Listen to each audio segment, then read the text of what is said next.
Okay, we are ready? Okay. Okay. So let's continue.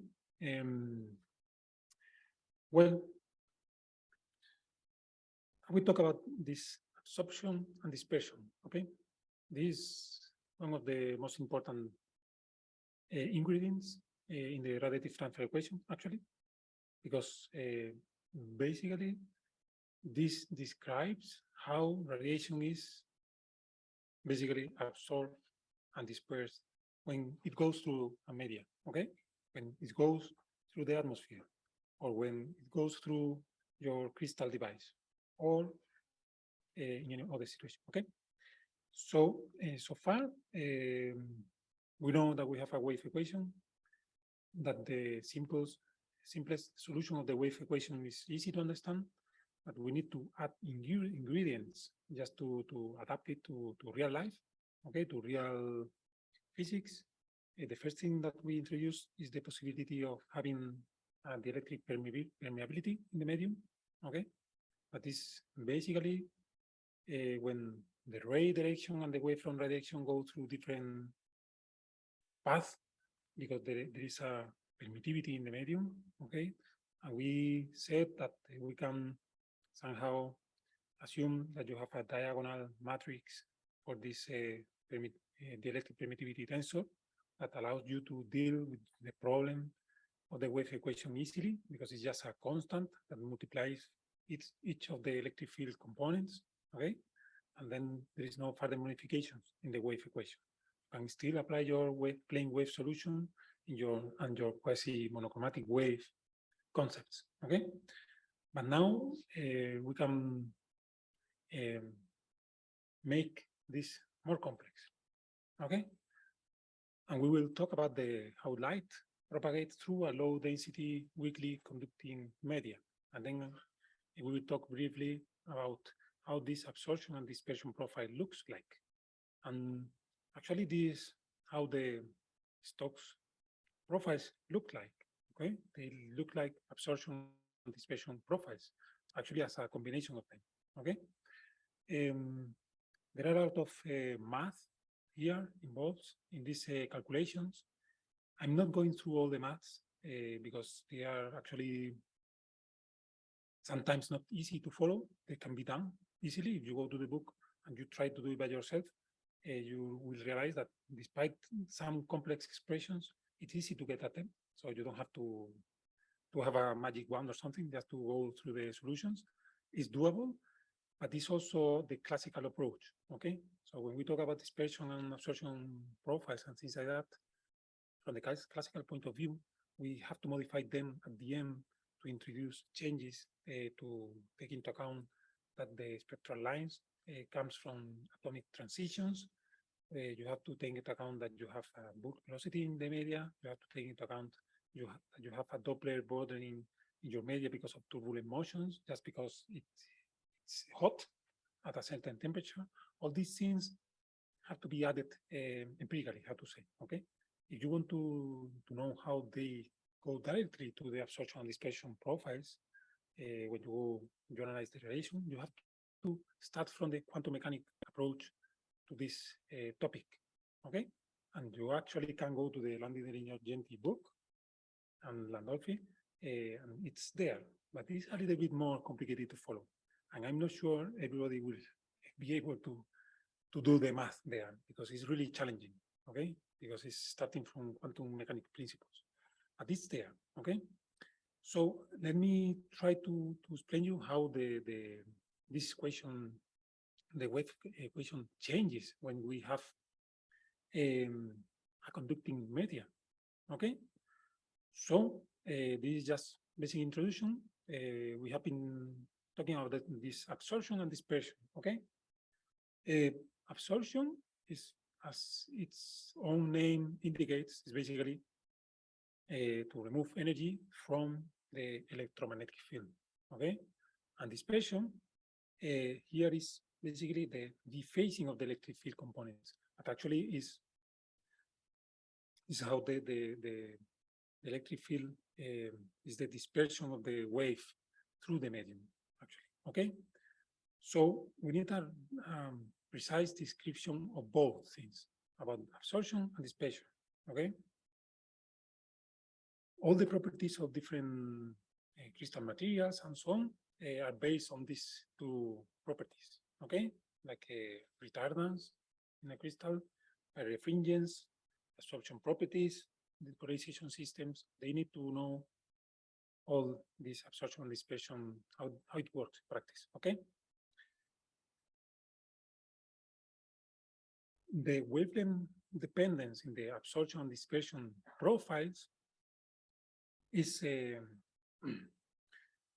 directly linked to the refraction index of the medium, okay?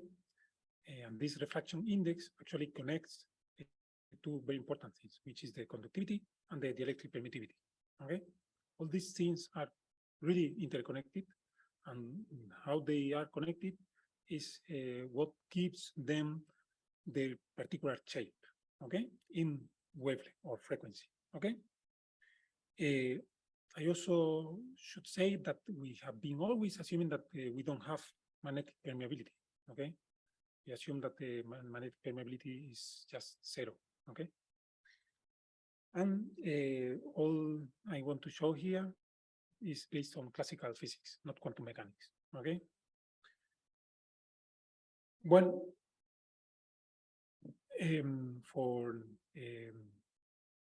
understanding the absorption and dispersion of the radiation through a media, you actually have to write down the Maxwell equations for a material that has electric permittivity and also conductivity, okay? This is the new ingredient now in our equation. So we had before the electric permittivity, okay? And now we have also conductivity. And as we were saying before, the conductivity is a tensor. It's a 3x3 matrix. It's just a tensor, okay? And it depends on all directions, okay? So we have to find a way to put the conductivity basically in the Maxwell equations in a way that we can easily solve them using the plane wave, okay? And just having the same results as before, okay? The conductivity is not now the relationship as before between for the direct permittivity. Now is how the radiation, how is the Joule dissipation of the radiation when it goes through the medium, okay? Well,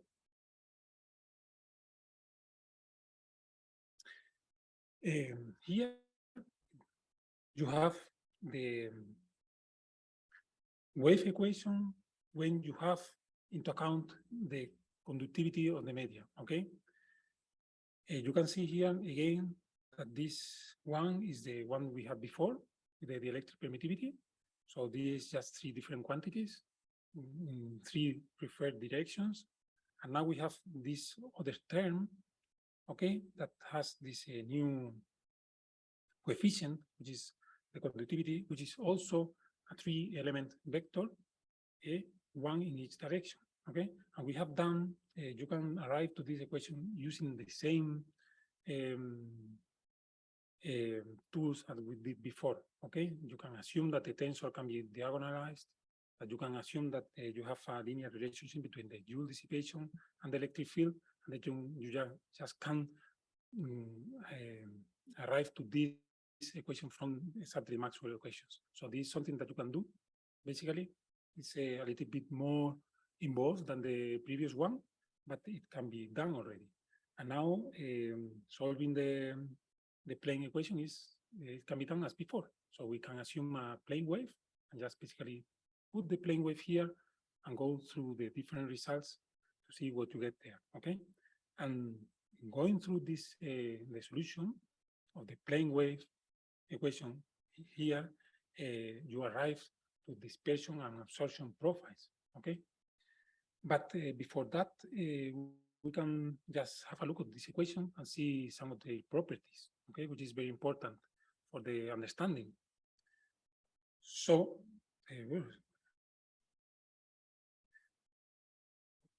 So the first thing that you can do here with this equation is something very interesting, just for the concept, to understand some concepts, is you take this equation, do just the Fourier transform, okay, of this equation, then you end up with this other equation, okay? This is just Fourier transforming the previous equation, you end up with this one, okay? Which is the same thing, but now you have the electric field, and you have this quantity here, which is the which is an equation which is known as the dispersion relation, okay? This equation is found in many textbooks, actually, and it's basically an equation that relates the electric permittivity, the conductivity, and the and K in a simple equation, okay? If you look at this equation, you can realize that the electric permittivity is a real number, okay? So this is something real, but the conductivity actually is a complex. It's a complex quantity. Okay, so we are not dealing just with real quantities, but also with complex quantity. Okay, and this complex quantity just appears because you have conductivity in your medium. Okay, you can compare this expression with the previous one. Okay, and this is just the only difference. So we can try to develop this further and see which is the consequences of these complex quantities, and then do as I told you before. So now let's assume that you have actually your plane wave. This as before, as in the very first slide, when you have a plane wave, simple plane wave for the wave equation, okay, plane wave solution. And in this case, you have a different expression. You now have to specify, because of the electric permittivity, that you have to prefer directions, which is the ray direction.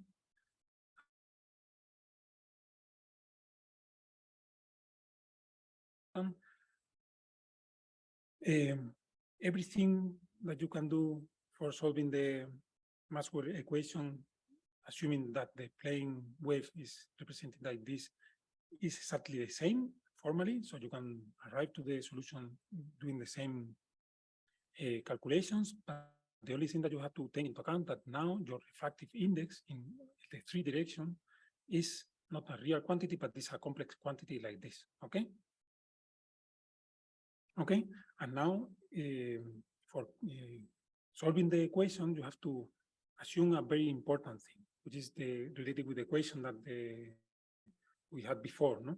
Whether if assuming linearity is enough for solving the wave equation in a conducting media, for instance, no? And the point is that basically we assume that these two quantities, delta and K, which are related with the absorption and dispersion, actually this is related with the absorption, and this one is related with the dispersion in the media. So these two quantities, we can assume that are real, and actually we can assume that they are small enough, small than, they are smaller than, much smaller than one, okay? And we do so, we can represent the refractive index like that, okay? We can just write it like that, and then we can go back to the wave equation and try to solve it, okay? Assuming this particular condition. This is very important condition. If you don't do so, actually you cannot solve it. So you have to do it really in a different way, okay? But if you do so, you end up with an electromagnetic field that look like this, okay? So you can actually do it by yourself. You don't have to do it, okay? You can look at the book how it's all the calculations and so on. But you realize that the wave, actually the expression for the wave, for the electromagnetic wave propagating in a certain direction is way more complicated, because now it incorporates two important things. the electric permittivity and conductivity. And these two things are the ones that allow you to define the absorption coefficient, which is related with the absorption profile, and the dispersion coefficient, which is actually related with the dispersion profile, okay?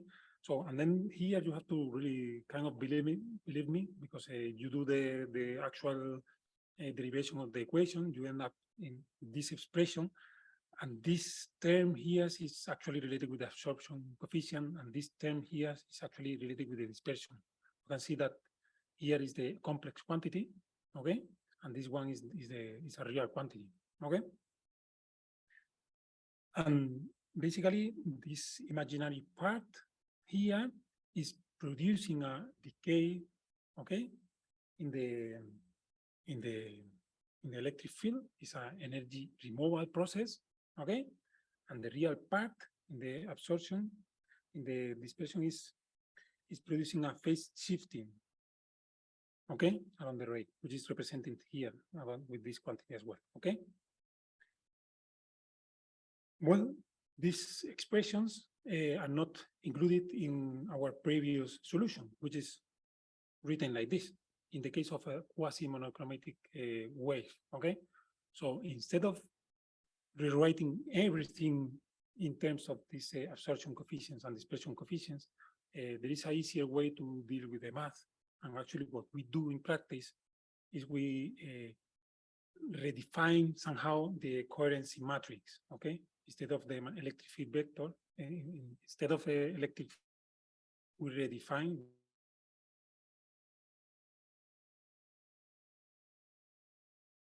but just doing some math and some transformations, this coherency matrix corresponds to the solution, the wave equation, when you have conductivity and the electric permeability, okay?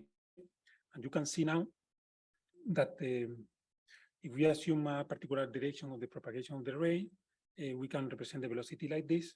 And at the end, we can identify in this coherence matrix the absorption and dispersion coefficients for the light when it is polarized in a certain direction, okay? And these two coefficients are this one, this is the one for the absorption, and this one for dispersion, okay? Which is related with this kappa and delta values, okay? And well, this kind of out of the blue somehow, no? But the important thing to see here is how these two absorption coefficients and dispersion coefficient look like in practice, okay? Well, and before that, if you think about the polarization,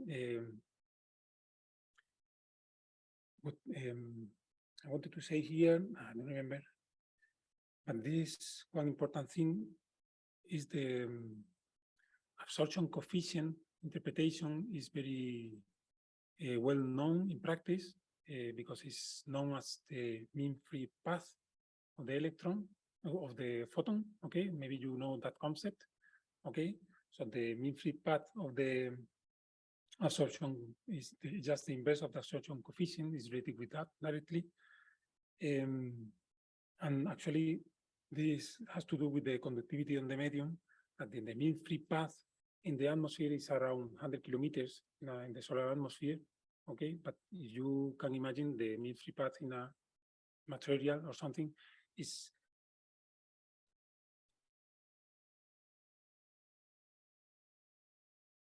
very small, no? It's almost zero because this is why radiation cannot penetrate metals and things like that, no?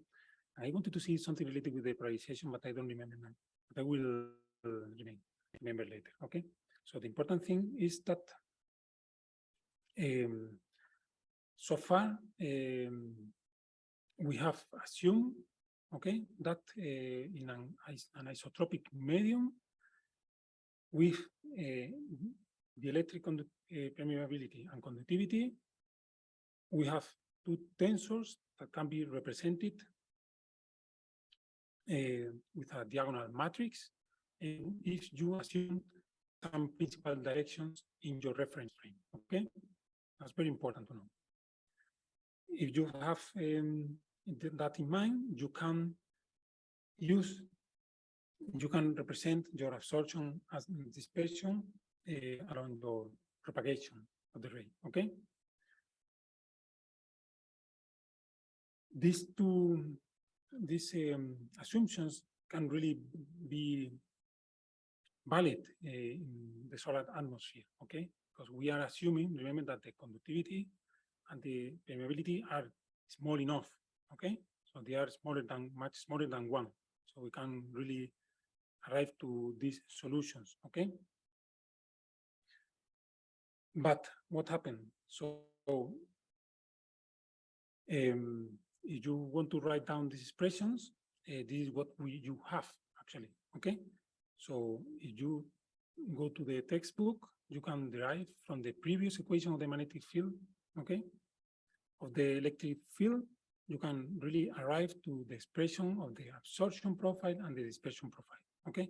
And this is how they look like, okay? The absorption profile is just basically a Lorentzian function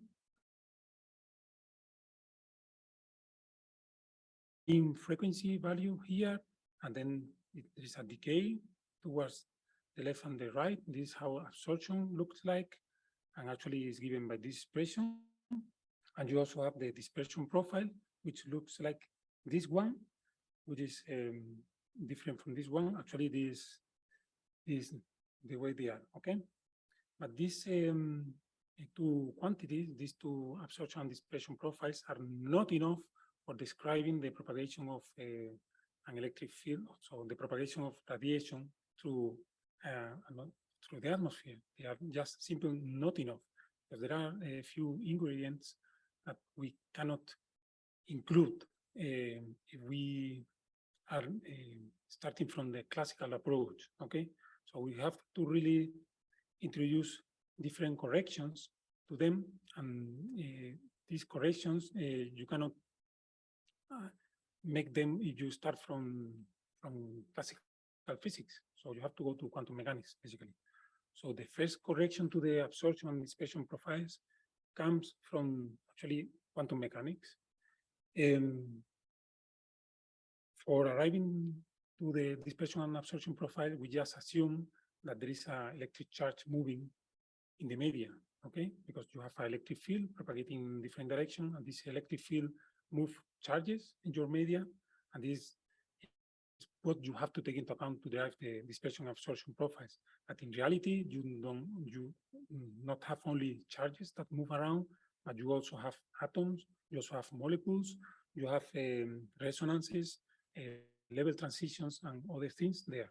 So you want to include all these things in your absorption and dispersion profiles, you have to actually to add the oscillation strength, okay, of the transitions in your dispersion and absorption profiles.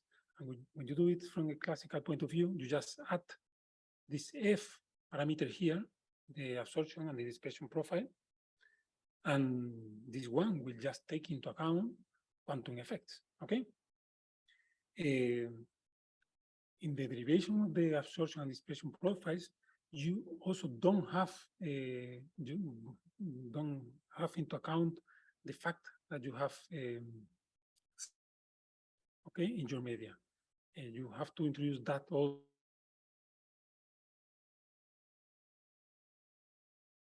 wave equation, okay?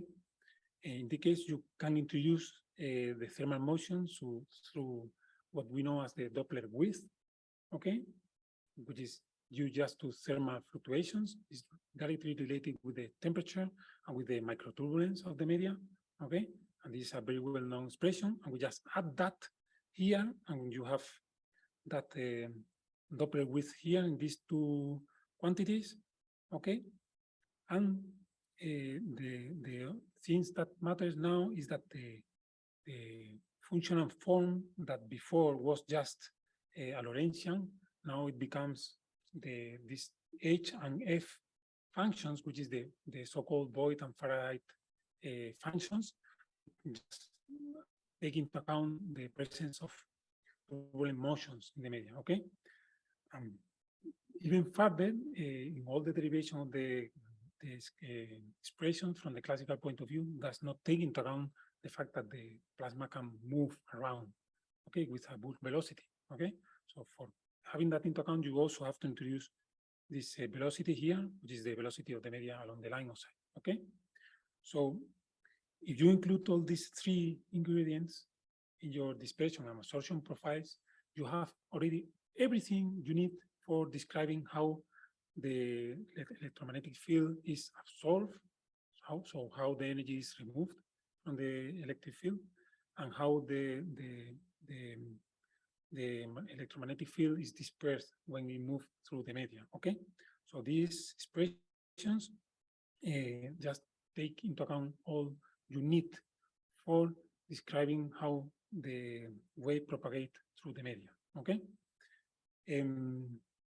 This parameter here actually is also known as damping parameter, okay? And it's related with the media itself, okay? And in this plot here, you can see the difference that you have in the real profiles in a particular example, when you have into account that you have thermal motions and also you have quantum effects, quantum mechanics effects in the absorption and dispersion profile. You can see that the profiles become much broader, okay, and they are much smaller in amplitude, okay. So these profiles will appear all through the RT discussion that we have the following days, okay. So these are very important. They are still not complete, okay, because we haven't talked about the radiation through a media that can absorb that radiation in particular atomic transitions and things like that, okay? So this is the general equation that describes this absorption and dispersion profile. And you will see that we have to modify them further when we want to describe how the Stokes profiles look like in a given spectral line transition, okay? So depending on the transition, these profiles have to be modified to take the quantum physics actually into account, okay?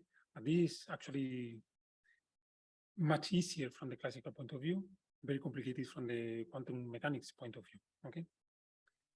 So, well, yeah, please.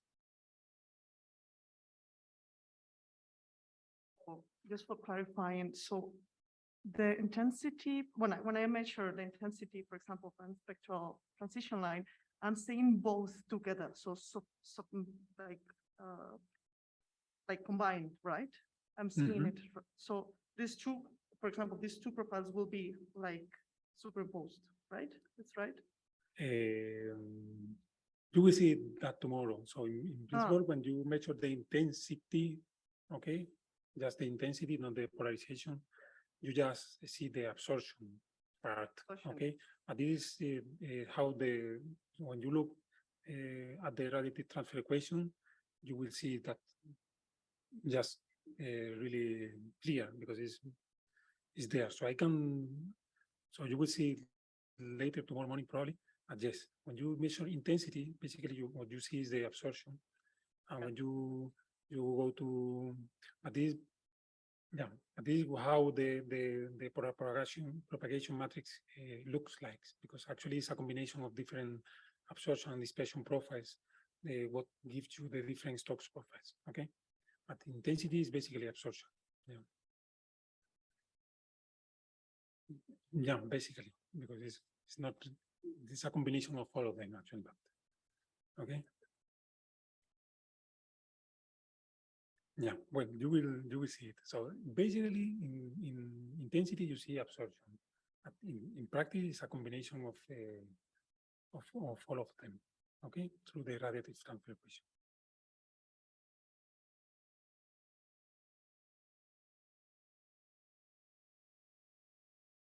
No more questions?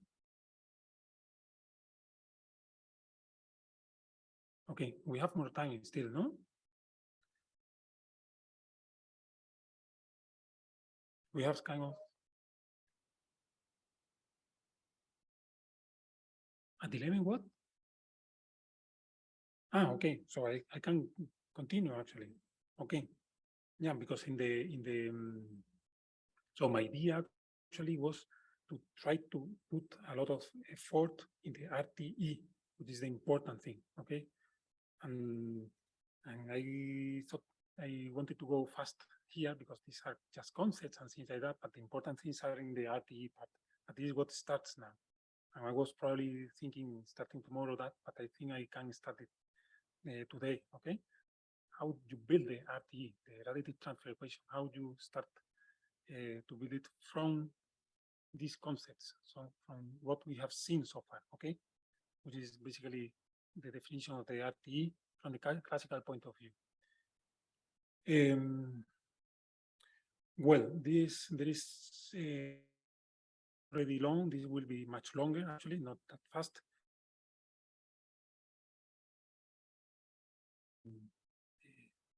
The geometry of the problem. We will see how is the variation of the Stokes parameters along the ray path. Actually, this is what we already saw, but you just saw a couple of equations and things like that. But you need to put that into the Stokes profiles concept or view or something like that. And then I will tell you something about emission processes and why they are important. And you will see this as an important ingredient and something that does not come naturally when you do the derivation of the RTE from the classical point of view, actually. And then I will just explain or show you the RTE equation in an isotropic media, basically. Okay. So I don't know if some of you have had lessons of radiative transfer in the university or something like that. And you know, when you learn radiative transfer with no polarization, okay, I remember that everything is really nice because it comes actually from basic concepts, no? And basically the radiative transfer equation, just for intensity, forget about polarization, is just an energy balance equation, okay? So you just say that how the radiation changes through the media has to be something related with the source and sinks, okay? And that's simple. And then you just take the intensity, you define the intensity as something that you can measure. And I don't know if you remember that when you define the intensity, you have to define it as in the classical CGS units as Hertz by blah, blah, blah, stereo radian, blah, blah, blah, blah. You have that definition there. You put that down there, you do the derivative, and you equal it to sources and sinks, okay? And then you start defining which are your sources and your sinks, and it's really nice, no? You start discussing about the absorption of the media, the mean free path, all these things. And there is a lot of literature regarding the radiative transfer, okay, in that sense. When you derive the radiative transfer equation, taking into account the Maxwell equations, and as I'm going to do it here, this concept is not there somehow, so it's missing. And you will see it now. It's really annoying. It's because there are different ways to really derive these things. So there are simpler ways, more complete ways, a semi-classical approach like here, and really the ways that you have to derive it from quantum mechanics. But I want you just to keep in mind that that concept of the variation, the radiation, how the radiation changes along the path is something to do with the sources and sinks, okay? So for deriving the radiative quantum transfer equation here, we will just assume that the refractive indexes in our medium are constant, so there is no change in the refractive index. This is far enough and good enough for the sun and things like that. If you go to other stars, like white dwarfs, I think you have to take these things into account because they are the refractive index along the media is really changing because of the gravity. So, and then you cannot use the radiative transfer equation as I'm going to show it here. It's different, okay? We will assume also that we have a stratified media, okay? But that means that the properties of the media are constant in planes that's perpendicular to the ray direction, okay? That's also very important. And we will also consider that we have a system that is active, okay? That is not only absorbing, but that also can emit radiation by itself, okay? And we know it. We know that a spectral transition can emit in a natural way, okay? But we have to assume that it's not something that comes naturally from the classical derivation of the RT, okay? So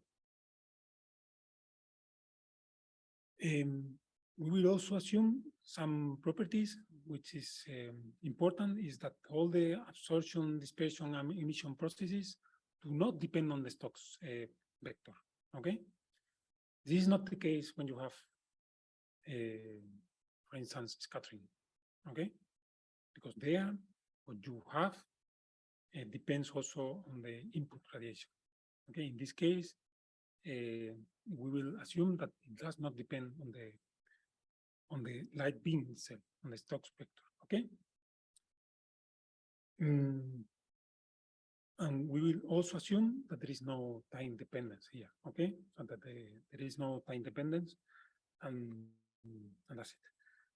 And well, we can start writing down the RT, okay? From what we have learned before, try to write down the RT equation, okay? So first of all, we need to set up a reference system. We just can assume this one, doesn't matter, no, this is just for convenience, because we always assume Z is the direction of the propagation of the ray, and actually this is what we all assume, but we could do it in any of the axes, okay? And we will have three principal directions, which is these three ones, okay? We will define the line of sight of the negative Z component, because I don't know why we do the other way around, okay? Because, you know, ref Z is positive, and it's going away. Well, doesn't matter. But this is because we are astrophysicists, okay? We also assume that the plane, the X1Y plane, is adequate for finding these Stokes parameters, okay? And these things, okay? So this is the representation of the principal directions with respect to the X, Z, and Y axis, which is basically the geometry, and this is basically the propagation of the radiation itself, okay? And we have this axis, which is the eta and zeta, no? Which is how we have to rotate one reference system with respect to the other, okay? And this is the first thing that we have to take into account, okay? So we define this theta as the colatitude angle, and this phi as the azimuth, okay? Azimuth, you start already hearing azimuth. Actually, this is the azimuth that we all know in polarimetry, but the definition comes from here, actually, from the reference system, okay? And we can just define a transformation, which is very common transformation, and is how to change from this principal axis reference system to this Cartesian system through a rotation matrix. This is a simple transformation where this rotation matrix is just written down like this one, okay? So this is basic geometry, okay? You have two different reference systems, and you have to relate both of them. You do it through the rotation matrix, the one that is like that, okay? So, and now we are going to consider another reference system, which is orthonormal in two directions, which is these three components, okay? Main component, this +1, 0, and -1. And they are defined like this, okay? So this just a definition. So this orthonormal reference system depends on E1 and E2. And E1 and E2 are related to the Cartesian reference system through the rotation matrix. Okay, this is just like that. And we can also, if we have this definition here for this reference system, which is orthonormal,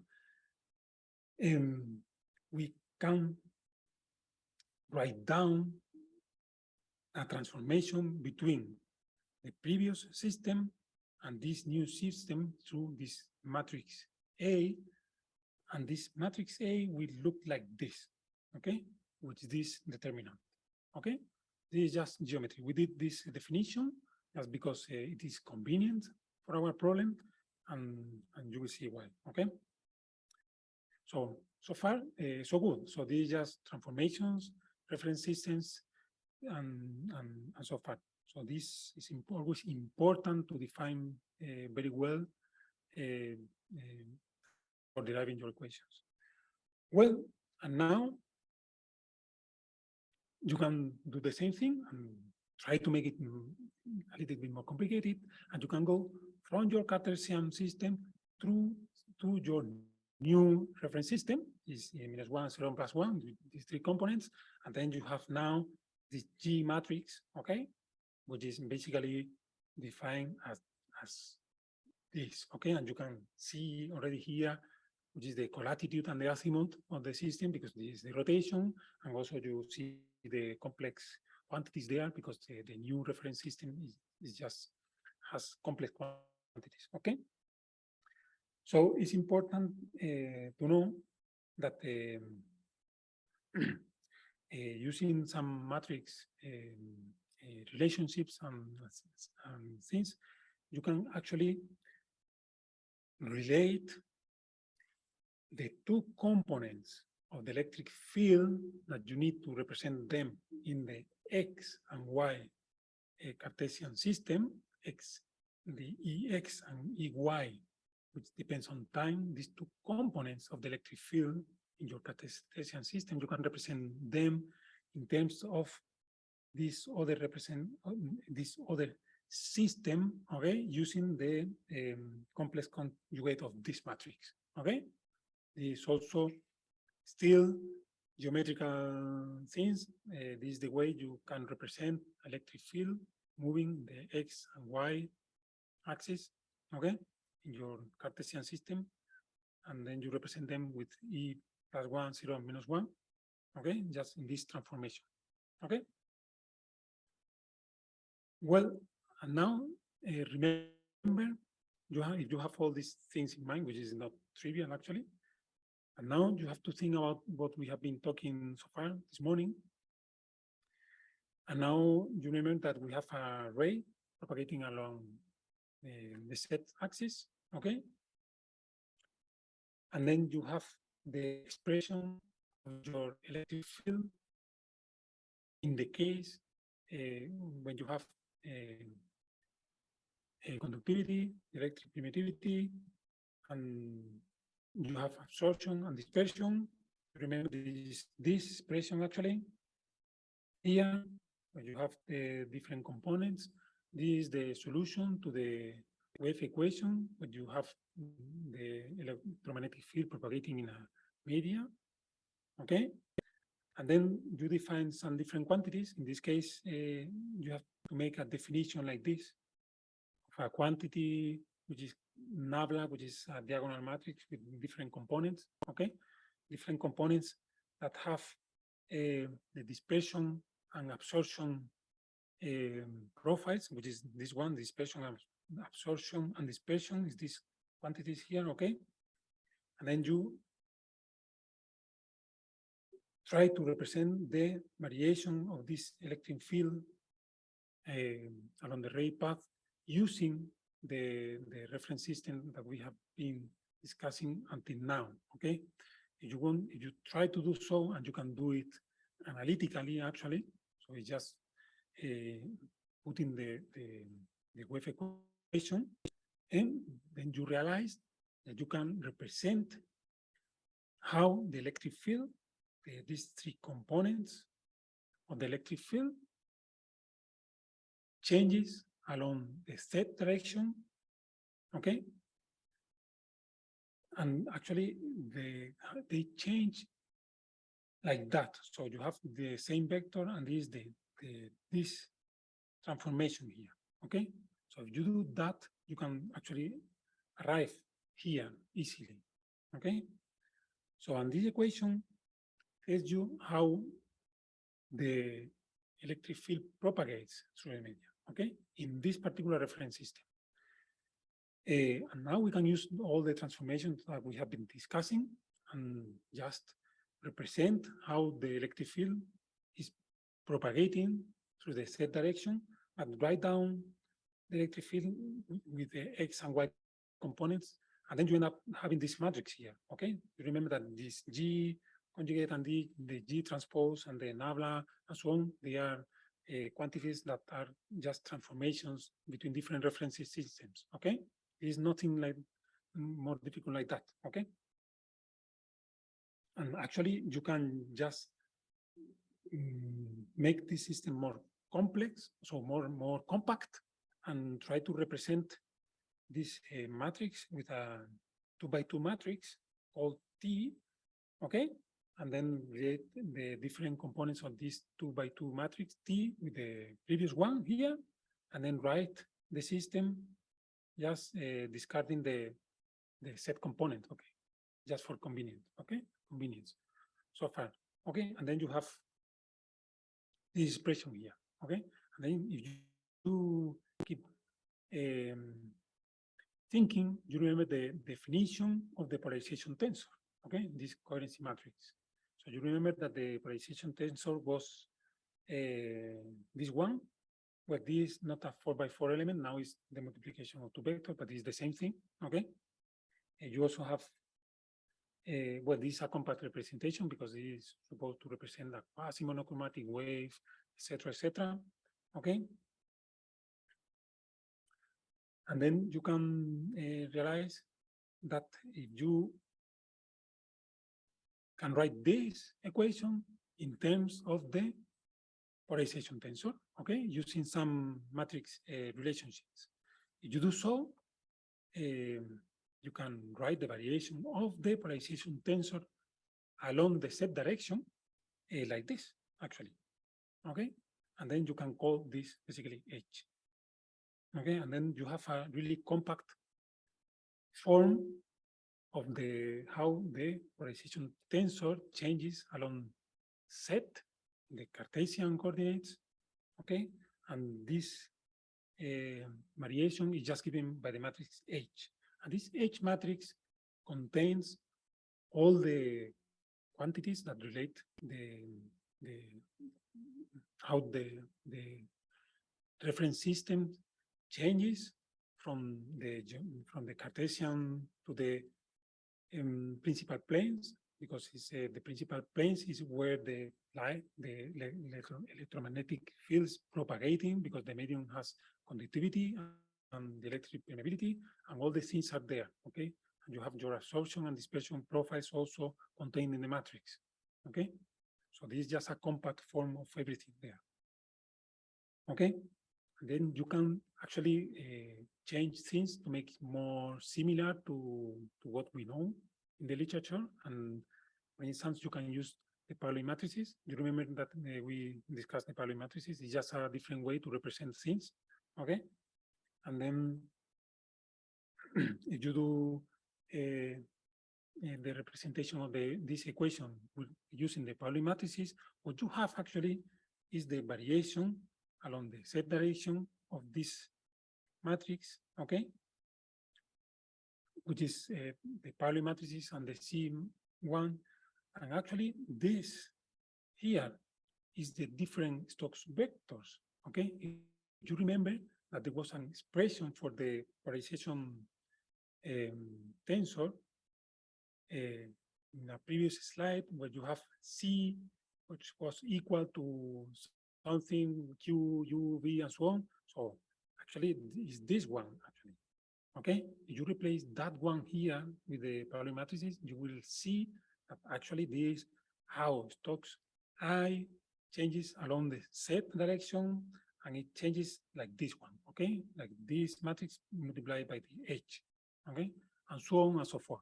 And then the radiative transfer equation as we know it is just a nice way or a nice format for basically this equation, okay? Actually, this trace actually is written here, so is this is the Stokes parameter, no? Okay? So you could do further transformation and actually put the C matrix there and write it down how it looks like, and it actually looks like this, okay?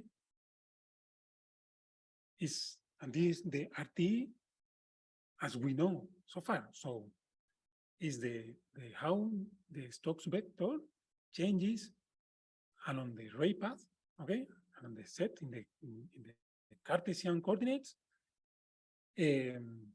which is a matrix of elements, which is called the propagation matrix, which contains various quantities, which actually the different absorption and dispersion profiles, which describe the medium, how things are going in the medium.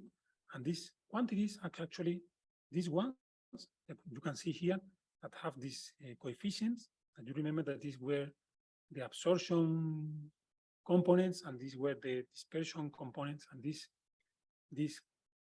components actually are the Voigt and Faraday functions, because you have to take into account all the properties of the medium and so on. And this is it. So this is just a matter of writing the radiative transfer equation in a very simple form, which is the derivative of the I vector, okay, no intensity, the Stokes profiles, is equal to the propagation matrix multiplied by I. That's it, okay?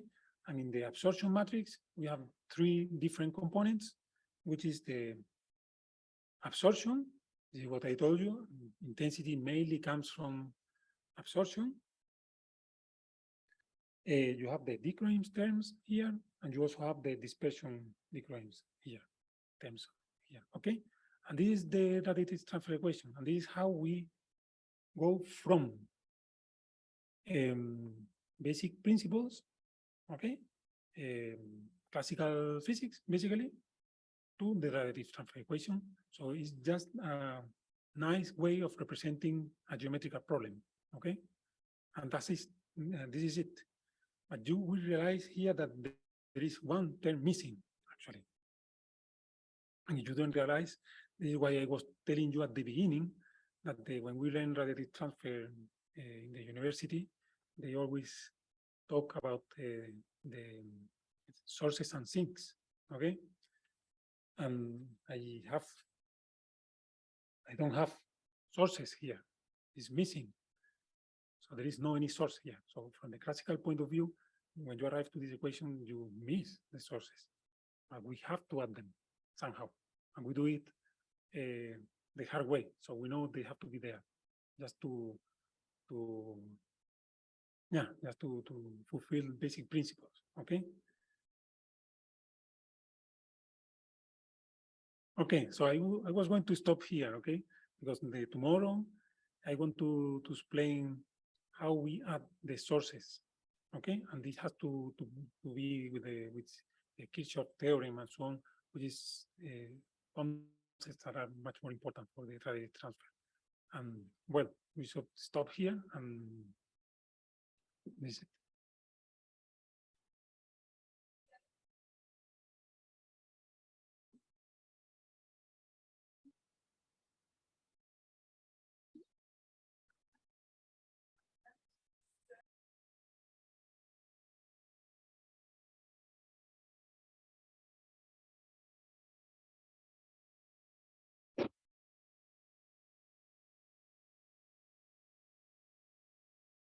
Welcome back, everybody, almost everybody. This half hour after lunch we've allocated it to questions and answers. And I know the first day doing a question and answer session is very first intimidating to ask, and you're like, you know, not necessarily focused on what has been, you know, talked about the first morning of the school. But if you have any questions in general, it doesn't have to be about the lecture this morning, but general questions about instrumentation, radiative transfer, polarization, inversion codes, anything that is on your mind that can sort of help start a discussion, then by all means go and ask it. And if we can answer it, then great. And if not, I might bring up some of our lunch conversation when Kevin's in the room, which is not. Does anybody have any thoughts? Anything that you want to share?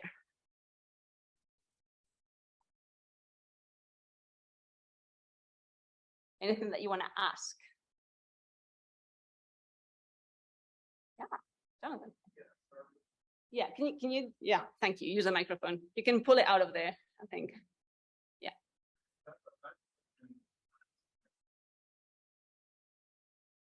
All right, it's on now. So I just had a kind of, I don't know, sort of fiddly physics question pertaining to the last lecture about the wave equation for conducting media.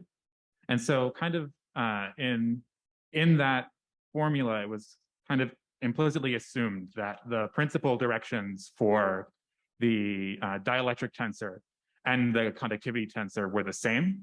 And that kind of makes sense because they should both arise from kind of the physical anisotropies of the material. But I was just wondering if there are any cases where that assumption breaks down. Do you mind coming up here, David, and maybe Han and Jan if they want to? If I can get a hold of Kevin, I will. But it's not necessarily, they don't have to be questions directed to a specific individual. I think this one is more for David than for anybody else right now. And I think those microphones might be on too if you prefer to sit there. Are they on, or should we just do it here?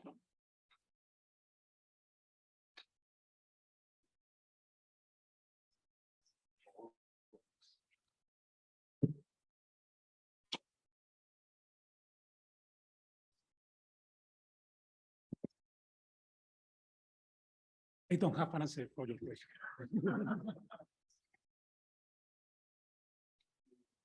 I think in atmosphere, in stellar atmosphere, is not the case.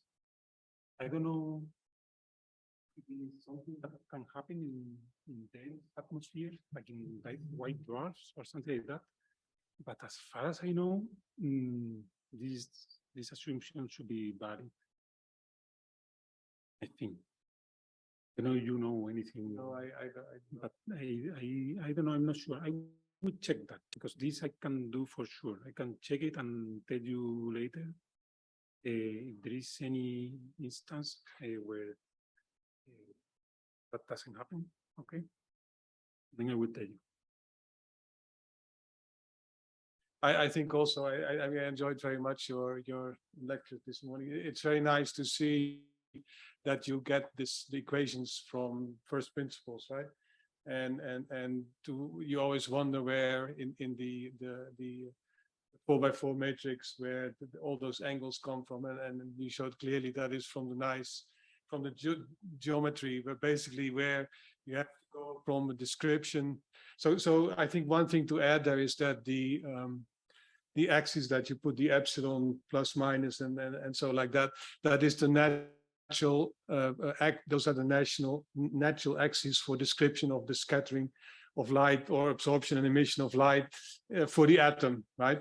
Yes. And so you can assume that axis in the case of the solar atmosphere where magnetic field causes the anisotropy is along the magnetic field, and in those coordinates you have a natural description of the interaction of the light with the atoms, and then you have to transform it to the observer's frame, which is in your picture is the vertical direction, the z direction.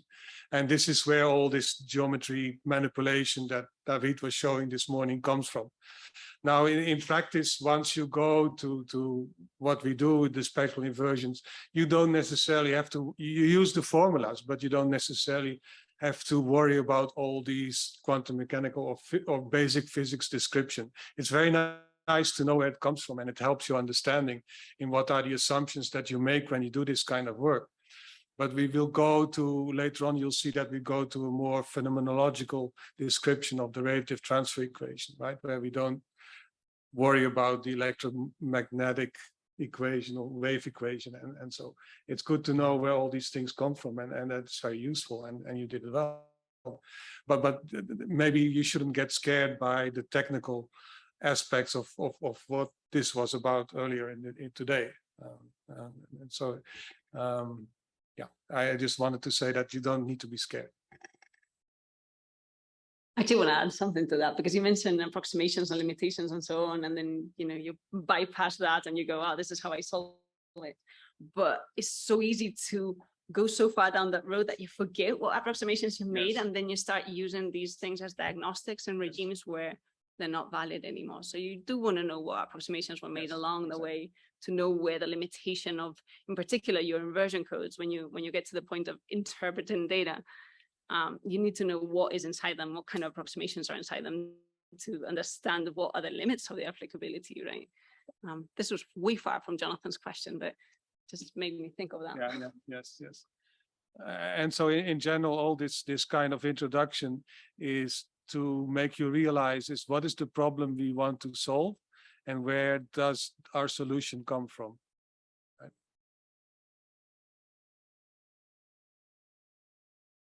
Yeah, Marcel. A way simpler question than that. Yeah, so we spent quite a few time talking about like the monochromatic approximation at the beginning of this. And I was wondering, like, other than just like to build up on ideas of, more simple case, are there actual applications, this monochromatic wave or radiative transfer in our field, or any, I guess, in that case?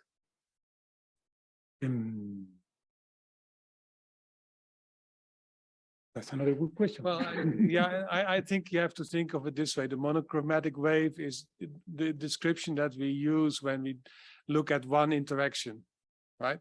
Theoretically, what happens. So when we look at a collection of processes that work at the same time, you have some atoms that contribute to this interaction, some atoms that don't. So now you're working more in macroscopic quantities, where you have an absorption coefficient that gives a percentage of polarization, rather than say one photon is always completely polarized, but now have a combination of photons where some of them are polarized in this way and some of them are not. Like 4% is polarized because they interact with atoms in the magnetic field, and 96% is not, because they come from different interactions. So that's the transition that you make from this monochromatic wave description, where you purely look at the physical, the basic physics of photon matter interaction, to a more, how do you say, practical description, where you really solve the radiative transfer equation with many different physical processes going on at the same time.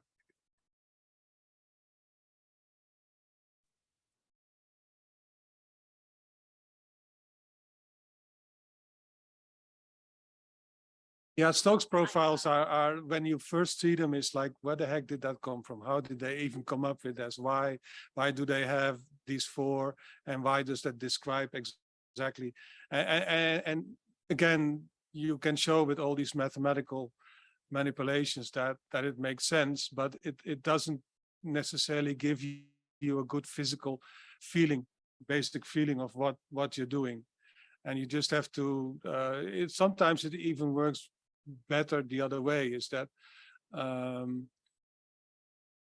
you look at the different polarization states, and then you define intensities, and then you look, and so then you cannot name those Stokes parameters, and it takes a little bit of thinking that why you need four of them. That's not immediately clear, and that you have the two, for instance, in a two orthogonal coordinates, you think you only need one Stokes parameter for linear polarization, right? But that doesn't make sense. But that takes a little bit of thought to realize that that's not, that you need both Q and U, not And if you're wondering, we'll get to that in due course, though. And it's not, yes. yeah. Mhm. I know, I think part of the problem with the school is that it's hard to know where to start, because it's anywhere you start, it's going to lose everybody at the very beginning, or a lot of people at the beginning, but it will eventually, hopefully, start sort of falling all into place. And you'll see the same thing coming from slightly different angles, right? You'll see over and over again that where we use this thing and introduce this thing, and you have to try to make the connection is that in basic physics, this is what defines, and if you follow through the equations, this is how you can use them. But you don't necessarily, when you use them, you don't necessarily have to be all the way cognizant of all the basic physical equations that you were introduced today. You have to know where it comes from, and indeed know exactly what approximations you make, because you may end up with very wrong conclusions if the approximations that you make are not appropriate for the situation that you end up analyzing, right? You have to always be aware of that.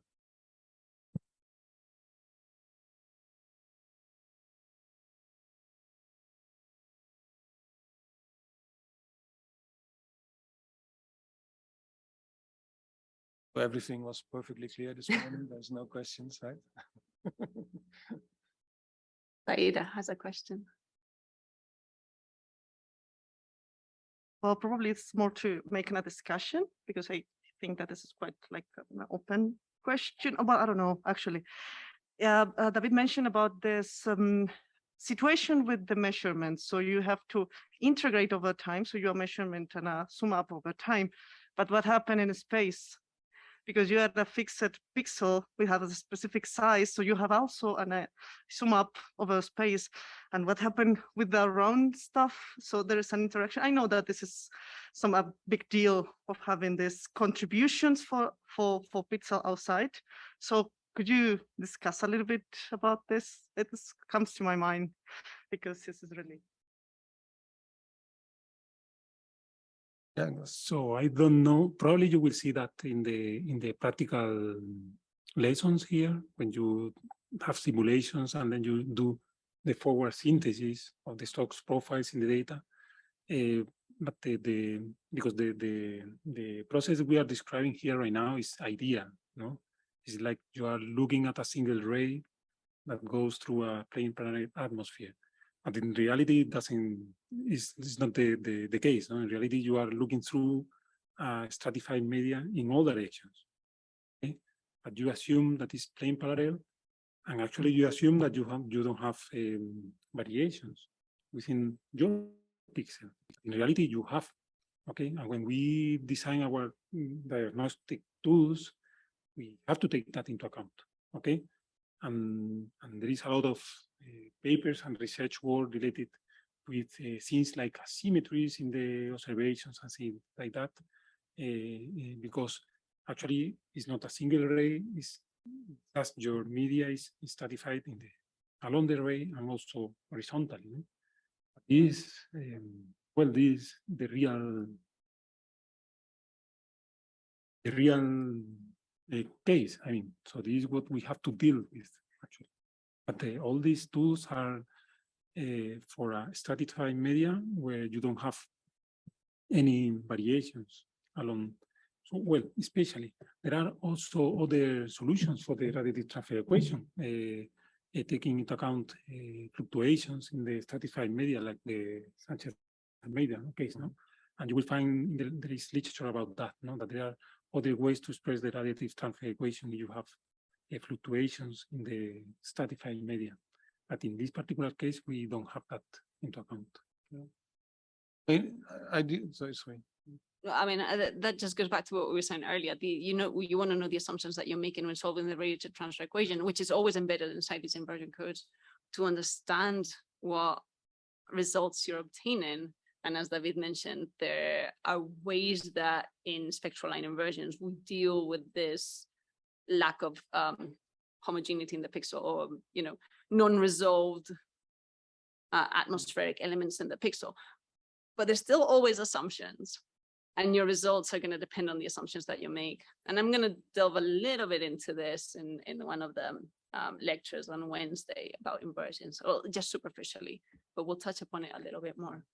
Yeah, I was just going to add to that, that intrinsically, like David said, intrinsically you have an uncertainty, because ideally you would, if your atmosphere that you're trying to analyze, right, the solar atmosphere in our case, is a three-dimensional space, and you would like to know the conditions in one particular pixel or voxel, if you want to call it, of that space.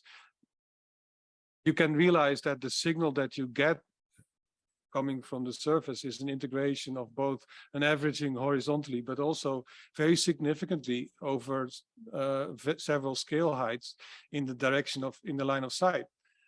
Because one photon comes from one specific place, but you are looking at many photons at the same time, and they come at a given wavelength. The intensity comes over a range of heights. And so you have these intrinsic uncertainties that there's no way to resolve. You can have a better handle by using spectral lines that are sensitive to different heights in the atmosphere, and therefore get better height resolution. But you're never going to say, well, this pixel in my 3D space has this magnetic field, this temperature, etc. It's always going to be an approximation derived from an average. And just to connect with the lecture this morning, that integration along the line of sight is connected to the photon mean free path that David talked about, right? So you see photons coming from a range of heights because they have a non-negligible mean free path.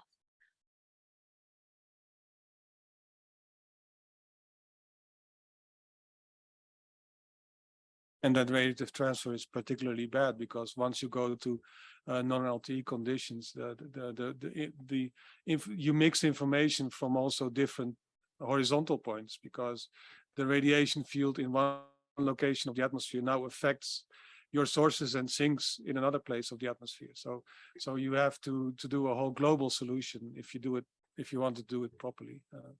But again, we make approximation and say in the approximation that where we just consider the radiative transfer along the line of sight, right? That is good enough for or that's as best as we can do at the moment. Or we have three-dimensional inversion codes, which are theory possible, but not feasible. And I would add to that ideally, even if you don't have three-dimensional radiative transfer inversions, you might have a sense of how biased and in what direction your results might be. Maybe you always get lower than average temperatures or something along those lines, rather than, because the approximation that I'm making is going to bias the solution maybe in this direction rather than that direction. Not always possible, but that's ideal. And so yeah, in that sense, you can do. There are two basic ways to compare what we know theoretically about the solar atmosphere and our observations, right? We can take Matthias, who says that he models the sun like it is, and calculate this forward spectrum, and then on a statistical basis compare what are the fluctuations spatially or with wavelength or what of the spectral lines that we calculate from a basic theoretical model like that. Or we can alternatively we can go and take our observations, do inversions, and then compare the physical values that we get from the inversions with the simulations.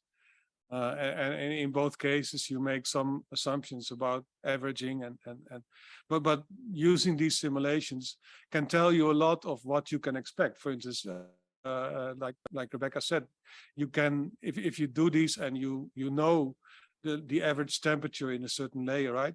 And you look at what you derive as the average temperature from all your inversions, you can say, well, by doing, for instance, column by column without taking into regard the three-dimensional radiative transfer, then you can say, well, if I do a column by column solution and inversion, I always underestimate this quantity, or always overestimate this quantity, or I make an error like this.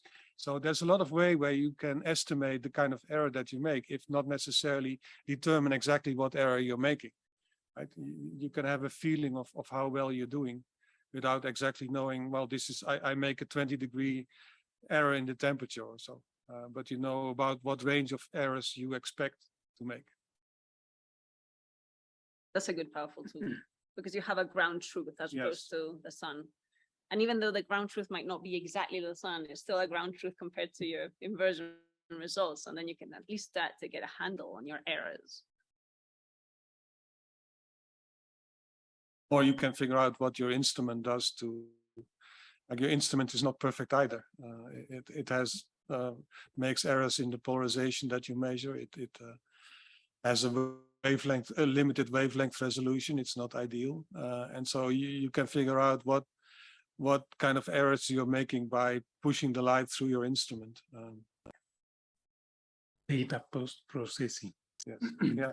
Like Yeah. I have said, post Q direction is this one. I think this is the right one. And then I have a lot of angles in my magnetic fields and so on. But you have to be sure you are doing it right. Yeah. Yes. Because the results can really change a lot. That's especially in offline observations. Or in scattering polarization, which will, I mean, some of these things might not be obvious now, but throughout this week and next week, we'll get to some of these concepts. Yeah. So really what we hope to achieve with organizing a school like this is that we give you some tools, we give you some ideas of what is important, and you can go from there and start using it. But there is, once you get to practically doing things, there's a lot of things that you need to be aware of and that you need to learn, especially in many regards. Radiative transfer can be very counterintuitive. There's things that you only learn by doing calculations and figuring out, if I change this, then the line profile changes this way.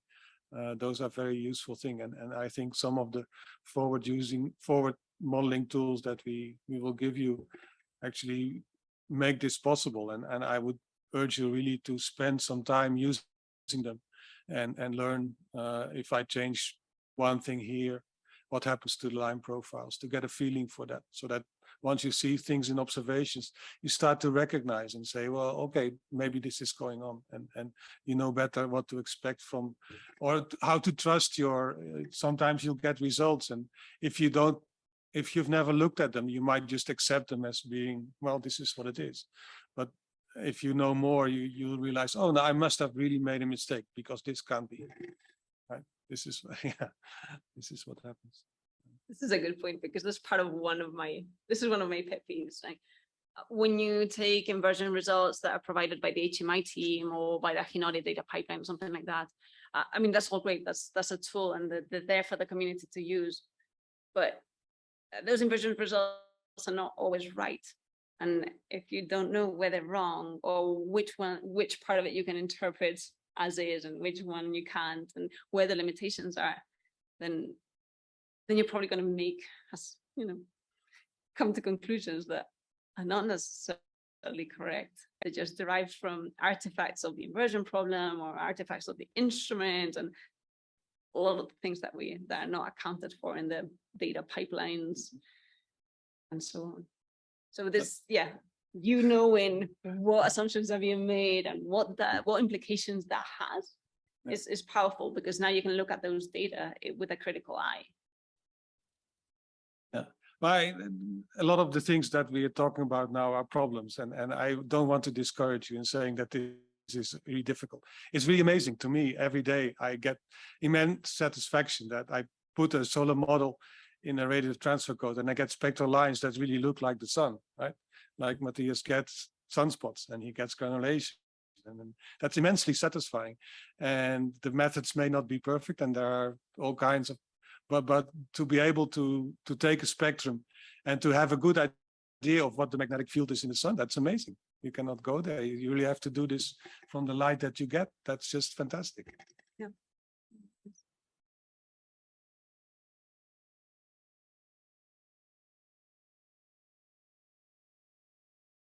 So I have a general question. So we have a lot of papers and facilities providing photospheric magnetic fields.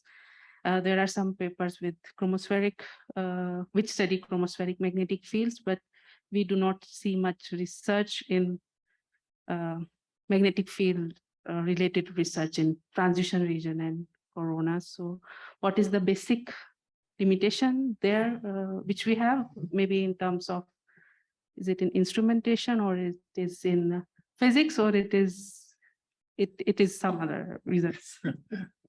Yes. Everything is. No, it is both. You can imagine that the solar atmosphere is gravitationally stratified. Density falls off exponentially, more or less, right? It's a dynamic atmosphere, so it's not exactly right. The magnetic field in the photosphere is constrained by the gas pressure. The higher up you go, it spreads out, it dilutes. Intrinsically, the magnetic field in higher layers is already a lot weaker. And if you have weak magnetic field, the polarization signal becomes low. So chromosphere is dynamic, so you can't integrate forever and sit there and just count photons. Also, the telescope, we're building a 4-meter telescope for a reason, because we need all the photons that we can get. But you cannot go much below, 10 to the minus 4. You cannot expect to just go below 10 to the minus 4. You run into so many problems. Telescope calibration, the integration time is just not long enough to go above 10 to the minus 4 in polarization level. So 1 in 10,000 photons is the polarized one that you want to count, right?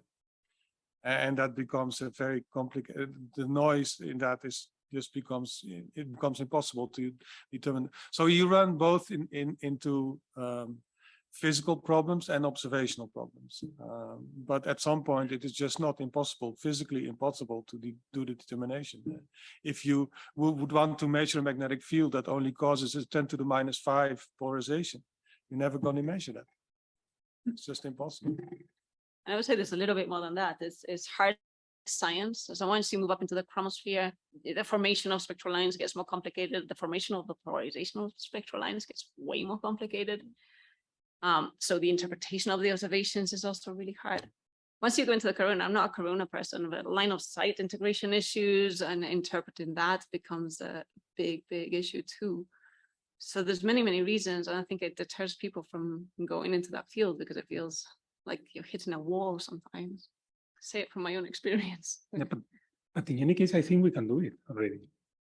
And the other problem is you go to up in the atmosphere is you have to go to the blue. And from the technical point of view, having spectropolarimetry in the blue is really much more difficult. You need to go into space, and you know, and that's expensive. And this is not accessible right now. You mentioned transition region. I'm thinking magnesium, right? And putting a polarimeter that measures magnesium in space. You have to go to space. You're talking about many hundreds of millions of dollars. Who wants to pay for? And it's a process, right? You eventually get the community on board, and you like try to convince people that this is necessary to evolve the science, but it takes a long time to get people there, I would say. And we are trying. We're trying. Yeah, but they always close the door. I'm going to stop the Q&A now. I know there's probably more, and I actually really like this discussion, and I hope it goes like this every day. Thank you so much for actually getting it started. Yeah, yes. But it's Kevin's turn to start talking, and he's going to bring some instrumentation knowledge into this room. So I'm very excited about. But yeah, don't feel shy in these questions. I mean, there's no, you're all wearing masks, so we can't really see who you are anyway. But don't be shy to ask questions and get the discussion started. And even we are all learning still every day.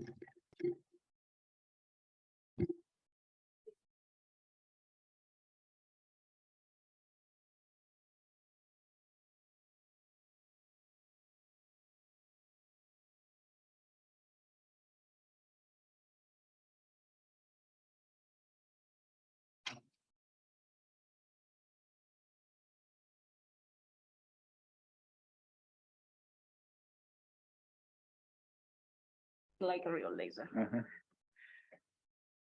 If you can't make it work. No, it should be. These are the transitions. Mhm. Good, thank you. Yeah.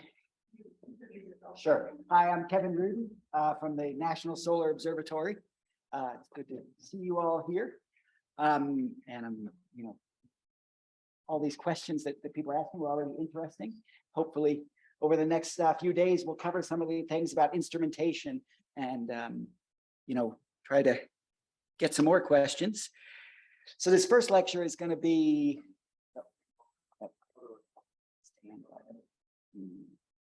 I can't do it. Is that okay? So this first lecture is going to be on the sort of fundamentals of polarization and try to understand what polarization is and how we can measure it. So this is the Solar Spectropolarimetry Workshop. And so, over the next couple of weeks, you're going to learn to sort of embrace all the power that the solar spectrum has, both in the spectral lines when we measure these spectral features and in the polarization, right? There's deep information carried in those features, and we measure those, and we want to you'll learn how to interpret those. Point here is, how do we actually measure these things, right? How do we get the measurements that then we can run through these codes and interpret? And so, that's where I'm going to be talking about over these lectures. How do we actually get these measurements from the sun?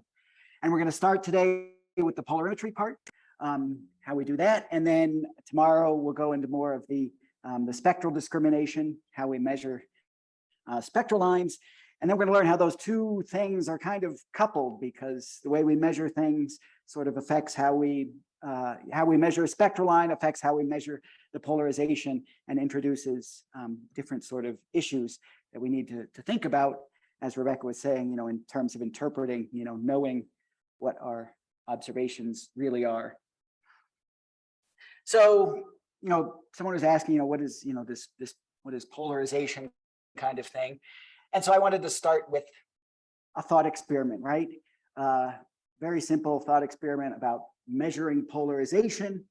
If you like, you can take yourself back 200 years and some sailor brought a strange crystal from Iceland, and he, the king gave it to you and said, what does this crystal do? What does it tell us about light, right?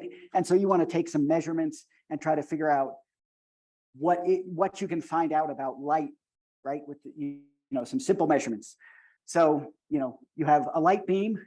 We're in a modern day and age here. We have a nice, light source.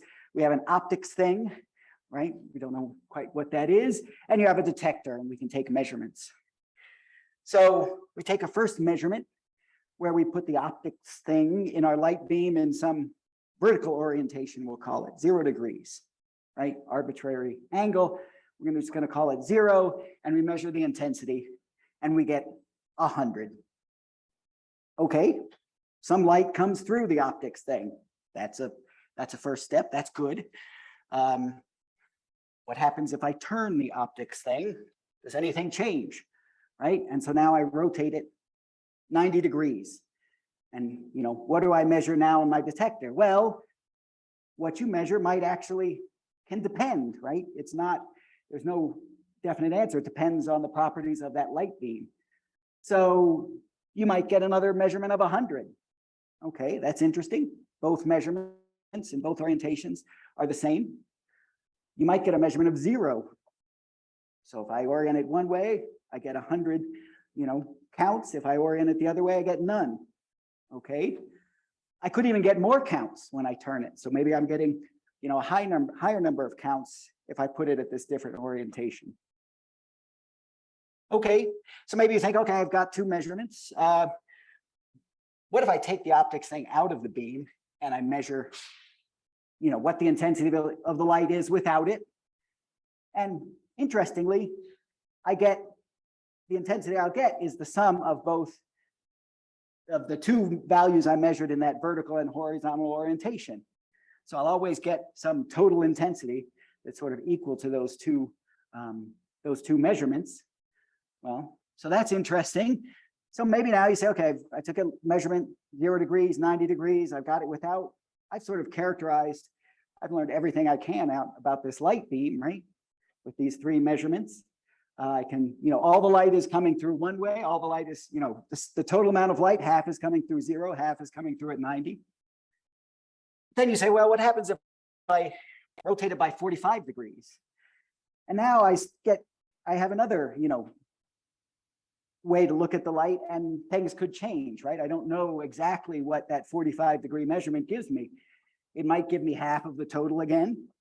Well, that's interesting. It might give me 0, or it could be the same as the measurement, without the light beam.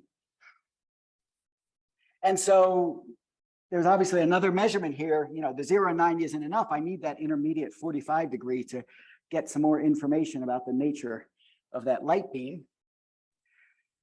And so, these are sort of 3 different polarization or 3 different measurements for my optical thing. There is one other, sort of measurement we would like to take that obviously they couldn't do 200 years ago, and we can't really do now in the optical. But if we move to the radio, or we get a really fast detector, faster, super, impossibly fast detector, we can sort of take another measurement. Oh, I forgot, there's a 4th measurement I can take with my optics thing, is I can rotate, instead of 45 degrees, I rotate it to 135 degrees. And now I get another value, but it sort of depends on the value. I can derive it from the value I got from the 45-degree measurement. If I got half through 45, I'm going to get half now through the 135. If I got 0, I got everything through that. And if I got all the light through the 45-degree, I'm not going to get any through the 135. So it's another measurement, but I could sort of predict, now I know I could predict what that measurement would be just from the 45-degree measurement. So turns out I didn't need to do that. What I was saying is, now if I could resolve this, take very fast measurements, or if I had a radio, was doing this in the radio, where I could put a nice antenna and sort of measure the period or the intensity over time, I can start to look at, I would see that my intensity through, for example, the 0 degrees isn't constant. It's going to be changing with time, and it might go up and down. And then I can do that again at 90 degrees. And I can find out that sometimes these waves, the measurements, the time resolved measurements, might be in phase between the 2 measurements at 0 and 90, or they might be out of phase. It depends, right? There's another sort of measurement I could make if I had a fast enough detector. So doing all this sort of stuff, we sort of can convince ourselves that maybe with 4 measurements, we could sort of characterize this light source, right? If we had a measurement at 0 and 90, that tells us something. But then we also need that measurement at 45 degrees, because, even knowing the measurement at 0 and 90, I can't predict what the measurement's going to be at 45 degrees exactly. And then, if possible, there's some information on the time variation that I'd like to get, primarily knowing what the phase is between those 2 measurements at 0 and 90. So, I like to come at it like this, just to think, okay, what are the measurements that I would need? What kind of measurements could I take to characterize a light source? It's sort of, and that's, and why I need those, why I need 4 measurements, and why 4 measurements, like this might be enough. But, now it's 200 years later, we have, Maxwell's equations, and we can sort of now go look and figure out from the physics of the electromagnetic radiation why this is true. Why is these, 4 measurements key in understanding this, the nature of light. So, we don't have to go, we won't go all the way back from, Maxwell's equations, but, basically the solution to that, the ideal solution to the wave equations for the electric field are, these 2 here, where we're, looking at the temporal and the spatial variation. And these are, we're ignoring the magnetic component. There's obviously a magnetic component that's 90 degrees off. And so we have these two wave equations. You see here, we only have it for EX and EY. We don't need it for EZ because that's the Z is the direction of propagation. So we only have to worry about these two. And the solution to these two equations are, in the ideal case, the sinusoidal plane wave solution, right? Where we just have an amplitude and then the oscillating component here. These are our two solutions. We can recast this in the same way and now account for just an arbitrary phase between these two components. So that's this delta X and delta Y that we'll be seeing. And so if we look at how these, what these equations tell us, we have, here they are again. We have AX and AY, and then the wave part here, the oscillatory part, and then this phase. But we really don't care about the absolute phase between these two waves, right? There's the two components, these two plane components, and we don't really care about the absolute. We care about the relative difference. And so we can sort of recast this as a delta, the difference, so the phase difference between these two. And so now the equations become these three. These are solutions, and really there's only three values, right, that will fully characterize the nature of these electromagnetic waves, right? The amplitudes of the two components, the two plane components, and then the phase difference between EY and EX. So what does that look like if I take these sort of, these waves, and if I say AY is 0, we get rid of that completely. And so we just have this one component, and this is this plane wave that's oscillating in one direction, right? Just in the X direction. And so we see an oscillatory wave, the electric field going up and down here. And then obviously we can set AX to 0 and see the same thing over here for Y, all just oscillating. The electric field is just in the Y plane. And so now, you start to see why, here everything is oscillating in one direction or the other, and we have these two components. We can now go to even a more complicated case, right? Now we have AX and AY are the same, right? There's a component in each direction, but the phase is still 0 between them. We still don't have any phase offset between the two different components. And now we have an electric field oscillating in both the X and the Y direction. And then when I, see that on my detector, when I measure that, so what's happening is these two will sum up, right, coherently. These are coherent plane waves. And so now I get this vector here, right, that's changing and is at a 45-degree angle between the two, right? And so now I have an oscillation, and my resulting wave, the sum of these two, is oriented at 45 degrees. So now, you see you have now a polarization from these two X and Y components. You now have a polarization. You have a wave that's at a different angle, at this 45-degree angle. I can also, switch the amplitude of AY, make the amplitudes, the absolute amplitudes the same, but switch the sign here on one of them. And now what happens, because there's sort of, now my oscillation, the vector here is lying at 45 degrees the other direction, or 135 degrees, if you like. So now I'm seeing polarization in this different direction, 90 degrees off from the previous one. So this is, another way to look at to characterize our polarization. Let's see if we can tie that back to what we were, some of those observations we made at the beginning. So we have AX and AY, and we're keeping delta. In this case, we've kept it to 0 for now.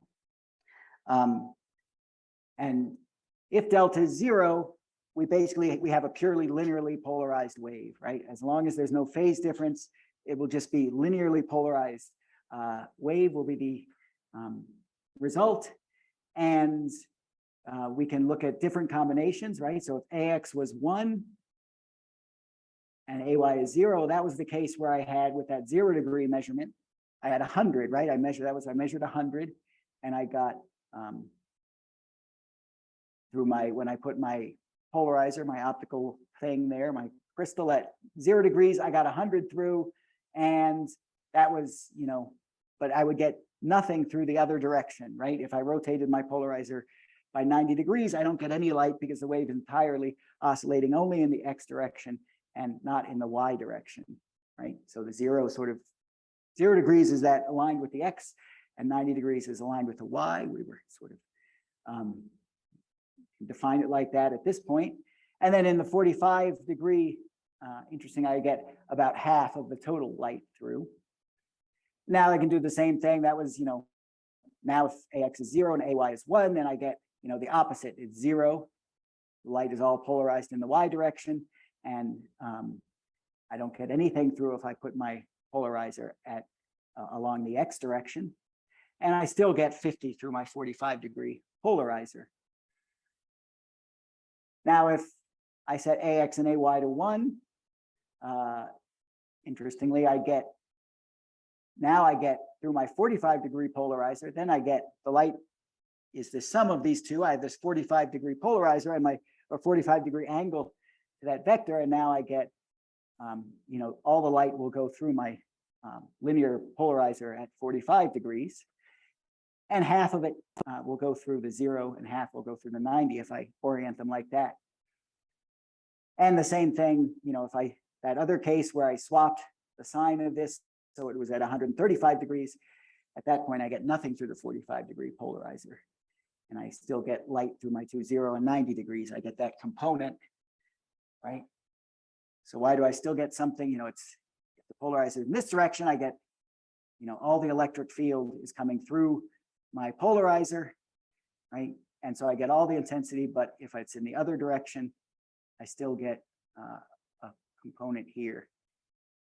Even if my polarizer is oriented in the Y direction, I still see this component in the Y direction and in the X direction if I orient it that way.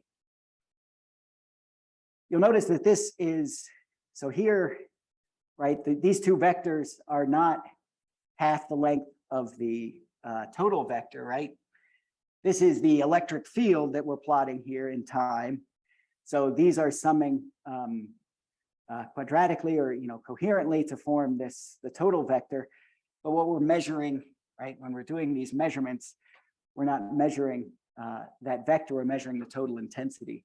And so here we're measuring, that's why we get half the light through the two orthogonal polarization orientations. So now what happens if we don't set, we allow delta, that phase difference between these two, to not be 0? Things start to get a little more interesting at this point, right? So now I keep AX and AY the same. Obviously, if one was 0, then it wouldn't matter what the phase is. So back to the trivial case of just having a single component in one direction. So, but the next simplest case is we take AX and AY to be the same, and we put a 90 degree phase difference between these two components. And now you can sort of watch this thing and try not to get too dizzy. So now you see there's a phase difference when the X component goes through 0, the Y component is a maximum in one side or the other. So as this one goes through 0, the Y component's at a maximum, and so you get, and then the same thing happens half a 90 degrees later, quarter phase later, everything, the X component is maximum and the Y component is 0. And so what happens is when you sum these up, this vector, right, rotates around, right? It changes with time. So this is what we were seeing when we had that magical time resolved measurement of the electric field. we can see this field rotating, and the intensity in one direction is changing with time, but it's out of phase with the intensity in the other direction. And so, we can sort of plot that vector. This blue line is sort of the continuous sum of these two. And so we see, it sort of spins around here. And if we look at the front view, it's this arrow, the vector of the electric field is going around in a clockwise direction. And just as a convention, when it's, that vector is rotating in a clockwise direction as seen from the detector, we call that right-hand circularly polarized radiation, or RCP, it's often abbreviated. And so now we see, this characteristic motion of the vector as seen from the detector. Now, that was with a minus 90 degree value of delta. I can make it plus 90, right? And now we see that the effect here is that these sort of do the same thing, where one reaches a maximum and while the other one goes through zero. But this time now, the effect is that this vector is going around in the opposite direction. So now it's rotating the other way, just because the way the phases of these two electric fields and the X and Y components are going. And so we call this, not surprisingly, left-hand circular polarization, or LCP. So these are the two circular polarizations we'll be hearing about. And it's just because there is this phase difference between the two X and Y components. Now we can try to sort of connect this back, but it's harder now because, these measurements here of the total intensity, right, don't always tell us about the phase, right? If I just put in this polarizer, there are times when, I can't determine what the value of delta is just from the measurements of these three intensity measurements, right? Because they could be, I would get the same thing in a time integrated measurement, whether there was circular polarization or not. So this is important. It tells us, that these three linear polarization measurements are not enough to characterize the light. That's what we sort of talked about before, that I need that to understand the phase delay between the X and Y component in order to fully characterize the light. Now, that X and Y, they don't have to be equal, the AX and the AY. The amplitudes of those two can be different. And the phase doesn't have to be, plus or minus 90 or whatever. It can be an arbitrary phase difference between the two. And then you get, a slightly more complicated behavior, and you end up with, instead of that nice circle, you end up with this ellipse, right? As seen from the detector here. And so, the generic description of this kind of radiation is an elliptically polarized light. So we have, the amplitudes of the, major and minor axis, depend on the relative ratio here, and then the orientation depends on that delta. So that's sort of the general, case, is that you'll have some elliptical polarization to your light anytime there's a phase delay. So how do we, we have these drawings here, these little schematics showing this stuff. How do we describe the generic elliptically polarized light, right? How can we describe that mathematically? And so our light is the electric field here is the sum of these two components, where I have my AX and AY again, and I have these, now I have the two different phases, DX and DY. Now, a lot of this, some of this can drop out since it's doesn't really pertain to the polarization. And we can define this Jones formalism, where we have a complex vector here, where we have AX and AY, and then the phases of of the two components, right? And this, knowing AX, AY, and the phases of those two components will fully describe my, I can describe any kind of elliptically polarized light with these two, with just this simple two-component complex vector. So for example, here, if I have no phase difference, then this is just AX and AY as my Jones vector, or I can, sort of normalize those there to 1. And, the simple case is that both of these are the same. That's just a simple 45-degree polarization. Or if I introduce a, delay, between these two, if the difference is pi/2, then I can sort of write this in a different way where I have AX and AY, and this I takes care of that 90-degree phase, and I have this 1 over this two component with 1 and I. So this is a nice way to describe, be able to describe, in a fully complex way, the elliptical nature of the polarization of the light. We go further with the Jones formalism and define this the polarization tensor. So this is where I take these two different components, right? EX and the complex conjugate of EX. I can multiply those together, and the same thing with EY. And those basically will give me AX and AY, the total amplitudes of those two components on this diagonal. And then the other diagonal, when I take the EY and the conjugate of EX, I get this, the phases between those two waves on the other one. So this polarization tensor, again, same thing, is basically describing the entire nature of the polarized nature of the light that we're observing. So this is great. So this carries with it the phase information and the amplitude. The problem is it will only describe fully polarized light. There's no allowance in here for any unpolarized light, right? So only fully polarized waves can be described like this, which turns out, as we'll see, to be a bit of a problem because we do observe unpolarized light. And so this is good for understanding how fully describing a wave, but we don't actually measure this, right? With our detector, we're never gonna be able to measure phases of the waves. So this is a great description of the electromagnetic vector, but it isn't as useful from an observational point of view and what we measure at the telescope.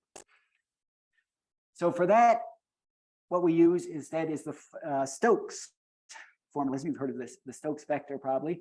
And the Stokes vector is more useful in this case because it describes the polarized nature of the light, but in intensity, right? What we see, how we can characterize that light through the intensity in different components and understand the polarized nature that way. So a key thing is now we're sort of looking at these things because we're looking at intensity, we're taking long temporal averages. So all the phases sort of, are no longer, the phases are still there, but we're looking at the average values of these different amplitudes over time. And so the way this is defined, and this can be derived directly from the sort of the Jones formalism by looking at the different combinations of this polarization tensor. So if I add AX squared and AY squared, I get that diagonal. I get the total intensity of the light, obviously. If I take the difference between those two, I get linear polarization in one direction. And if I combine the two other diagonals, I get the linear polarization with a 45-degree offset, and I get a measure of my circular polarization. So, the Stokes formalism here, now we still have these sort of 4 different quantities, and we see sort of what each of them is describing. Maybe an easier way to see what they're actually, sort of encoding in those 4 different I, Q, U, and V is they're actually looking at, so I is the sum of these two 0 and 90-degree measurements, right? And we saw that if I sum those two up, I get the total intensity, right? So that's my, my total intensity is in my eye. I sum those two. Here's the Q where I take the difference between those two measurements. So that tells me, right, if, you know, if everything is polarized in this direction and there's nothing polarized in this direction, right, then these two are going to be the same. And that tells me all my light is entirely polarized in the vertical direction, right? So, and, you know, the same if, you know, if I can use this to understand how much of the light is polarized in one of these two 0 and 90 degree or X and Y directions. Then the U is this difference over here, right, between the 45 and the 135 degree orientation. So that tells me, you know, as we saw, just knowing the two vertical, the 0 and 90 degrees is not enough to fully characterize that light. There's, you know, there's something, we need to know the 45 degree, how much polarization there is in these directions. So that's what's encoded in U. And then V is the difference between the two left and right circular polarizations, right? And so this is, you know, what the V is the one that encodes this circular polarization. What's interesting is what this is not absolute photometry, right? If I want to know what Q or U or V is, I don't need to measure an absolute number. I just need to measure the difference between these two measurements. So one reason we can, you know, think about getting to 10 to the -5 polarimetry is because we're doing this differential photometry. If we had to do an absolute measurement of exactly how much polarization there was to 10 to the -5, it would of course be very difficult to get that, you know, kind of absolute photometry. But what this tells us is these Stokes measurements are actually differential measurements, and that, you know, will help us then when we see how to observe these in practice. So another way to look at these, right, is as a vector. We have these, you know, four numbers, I, Q, U, and V. And so we define a Stokes vector there. We had I, Q, U, and V, right? So I is always 1 in this case, right? We can normalize everything. So the total intensity is 1. And then I can see that, for example, here's our case where everything is polarized in that horizontal direction. So Q is 1 and the other two components are 0. So my total intensity and the intensity I measure through that horizontal polarizer are going to be the same. If I do the same thing, but now the polarization is all in the 0 degree, say, or vertical direction, then I just get a -1, right? We call that the minus Q. So now my Stokes vector has a -1, and that tells me that the difference here, so, right, because it was, right, I'm subtracting the intensity in the, well, there's a, one thing important, there's a sign flip here. So this is, you know, I'm taking the difference. So if I have 0 in my plus Q measurement and I have 1 in my Q measurement, then the value I get out in my Stokes vector is 0 minus 1. So I get -1. So that's why I get these, you know, opposite signs in the plus and minus in these two different components or the two different directions of the polarization. And the same thing with the left circular polarization, right? If it's all right circular polarized, my Stokes vector will have a 1 in the Q. And if it's all left circularly polarized, I'll have a -1. So with this vector, I can sort of define the entire, you know, I can characterize my light and understand the polarization state. And obviously you can have combinations of these. So, you know, as I mentioned, the problem with the Jones formalism is we couldn't you know, represent this partially polarized light. But we can with the Stokes measurement, just because we have this, you know, if it's totally polarized, then I just can sum up Q, U, and V, right? All my light is either in one of the horizontal, you know, the 0 and 90, or the 45 and 35, or the circular polarization states, right? If everything's in one of those three states, then my total intensity will just be equal to the sum of those. sometimes we see we can measure these polarization, the three polarization states, and it's less than the total intensity, right? So my vector, I might have, values that are less than 1 or, don't sum up to 1. And so that we say is what's called partially polarized light. Or if I have QU and V are all 0, right? There's no difference, right? So I measure 0 and 90 and I get no difference. I measure 45 and 35 and I get no difference. They're the same values. And I measure left and right circular polarization and they're the same value, right? So I have all these 3 of these are 0 and I have what's called unpolarized light. So that all sort of makes sense, except, what is unpolarized light, right? How would we get that? The electromagnetic waves we described, albeit in sort of an ideal case, sort of had light being in one of these two X and Y components. So how do we get to the case where we have light that somehow is unpolarized or, has random phases basically, right? These things are all summing and we're measuring the intensity of the sum of lots of different waves with, random phases and orientations. And our expectation is that, because we're integrating over a lot of periods of these waves, right? The frequency of visible light is, 10 to the 14th, 10 to the 15 hertz. And we're measuring, at typically, at a few milliseconds, maybe 1,000 hertz, but much slower than the period of these waves themselves. We'd expect a lot of destructive interference if it was just, a lot of continuous plane waves with random phases. But so the only, what unpolarized light is, we can either think of it as there a lot of different light from slightly different wavelengths, right? What we've been talking about is very monochromatic, purely impossible sort of light. But there may be some, there's some variation in wavelength when we're, observing through some real system. And so we can be looking at a variety of an ensemble of waves, but with slightly different wavelengths. Or, you can think of it as a lot of different wave packets with very short coherence times, much shorter than our observation period, right?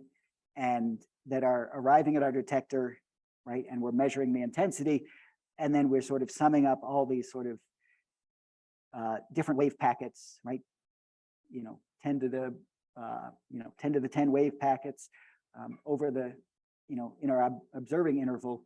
And then, these are sort of, they wouldn't destructively interfere since they're all sort of independent, but they're coming in with random phases and they would, sort of give us unpolarized light. So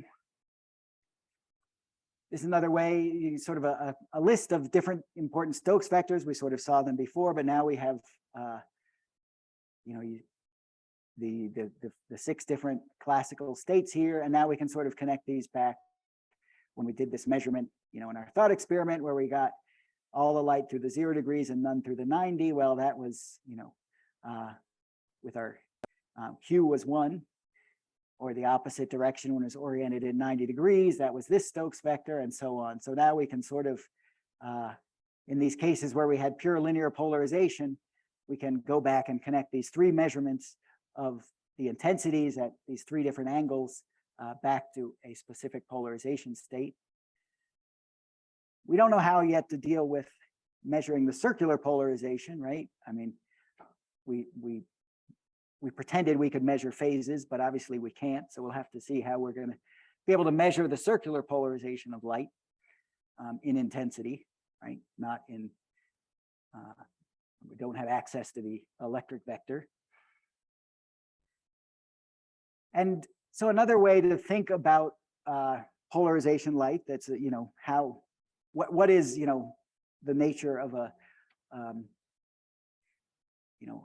a measurement of a light beam that we're measuring, right, is what's called the Poincare sphere. So, right, in the purely polarized case, when everything's totally polarized, right, I have Q squared plus U squared plus V squared equals I squared, right? Well, that's just the equation for the surface of a sphere.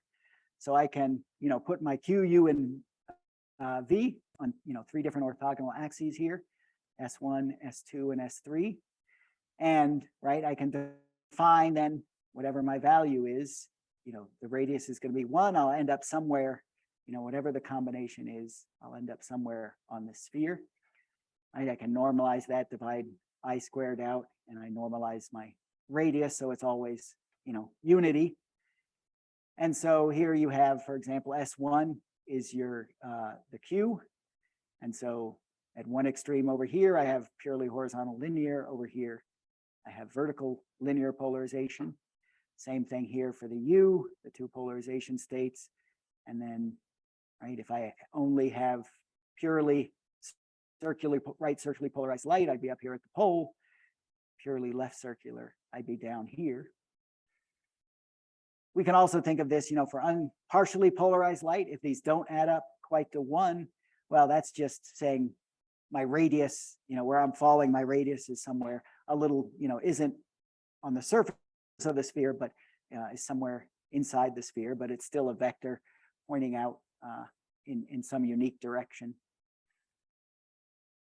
What I like about the Poincare sphere is you can sort of see how all these different polarization states, all the different elliptical combinations of polarization, they all fall on a complete sort of continuum where they gradually merge from one to another. So if I start here with right circular polarization right at the North Pole, so my northern hemisphere is where everything is right circular polarization. You can sort of see the arrow line there. And as I move down in latitude, if you like, away from the pole, I sort of get into this more elliptical situation. And there's some angle depending on which direction, where I'm falling in my Q and U, combination of Q and U around here. So in this case, as I come down this sort of latitude line, I end up at the equator. This is where delta is 0 and everything is linearly polarized. And so now I have this a linear polarization that's all horizontal. So I'm at this case where everything is purely Q. On the opposite side, it would be similar, but then I would end up my ellipses would be rotated by 90 degrees, and I would sort of end up here in purely vertical. And then there's all these, different gradations here as I go between. And as I switch and go into the southern hemisphere, now my polarization ellipse goes in the opposite direction. I have left-hand circular polarization. So this is, sort of describing this sort of continuous distribution of elliptical polarization states that we have, in real life. And so, so where are we? We've thought about all of the polarization. What have we got to? Well, we have this framework now where we can sort of think how we can describe polarization. It's this linear combination, or in the ideal case, this linear combination of plane waves in the X and Y orientation, and there's a possible phase delay between these two. So that's why we that gives us all the different linear polarization combinations, right? These two, and the phase delay gives us some sort of time varying circular polarization vector. We saw there's a unpolarized light contribution we need to consider, and that our measurement intensities, what we actually measure at the with our detector, can be broken down and described by the Stokes vector, which describes the different intensities that we measure at the telescope. But we still need to get into, how do we actually convert this flux, right? We have flux coming into our telescope. How are we going to go about actually converting that into a Stokes vector, right? We don't directly measure the Stokes vector. We're just, measure intensities. And so how do we get into that? And we'll see that in some, next few lectures. And, the big question is, how are we going to measure the phase delays? How are we going to measure the circular polarization component? When we don't actually have access to the phases. So, what is the what can we do to measure those components or the phase delay? So I think I'll stop there and see if there are any questions about polarization. Otherwise, we'll have a early break. Yeah, Jonathan. Okay, this is on. All right. So this is kind of, I guess, a question about a possible difference of conventions that was in your slides. So I think the first time you showed us circular polarization, you said that right-handed is clockwise in the plane of the wave. And then when you showed it on the Poincare sphere, it was counterclockwise is right-hand circularly polarized, which makes more sense to me. But I imagine this is a difference in convention, and whenever you're looking at a source that's talking about this, you need to make sure you know which convention they're using. Correct. All right. Yes, there is.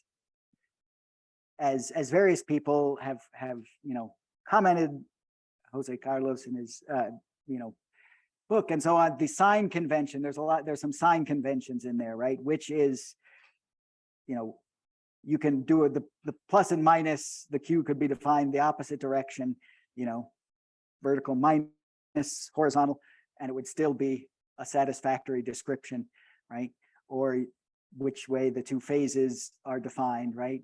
So and those sign conventions will determine, right, which direction is right-hand circular or left-hand circular, or polarization.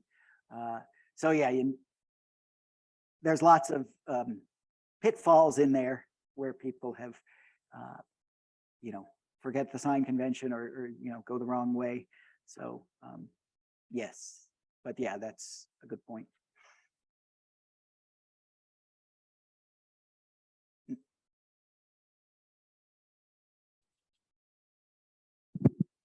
So I don't know whether I think of this the right way or not, and I want you to tell me, but when you talk about unpolarized light, would it be adequate to describe it as a random phase, just changing randomly in time?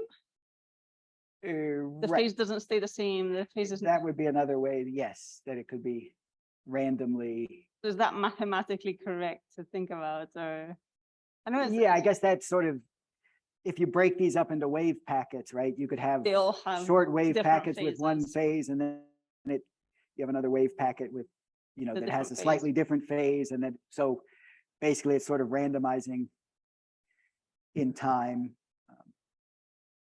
Yeah, I mean, I think that's an equally valid, way to think of it, that the phase just sort of drifts in time. Or maybe another way is, each photon, right? Then you get into, as you start getting down into the, looking at these things as individual wave packets and so on, you're getting into the photon regime of how you treat the electromagnetic radiation. Whereas here we've, been trying to think of it only as a wave. So, and, that's sort of where the pitfall comes in.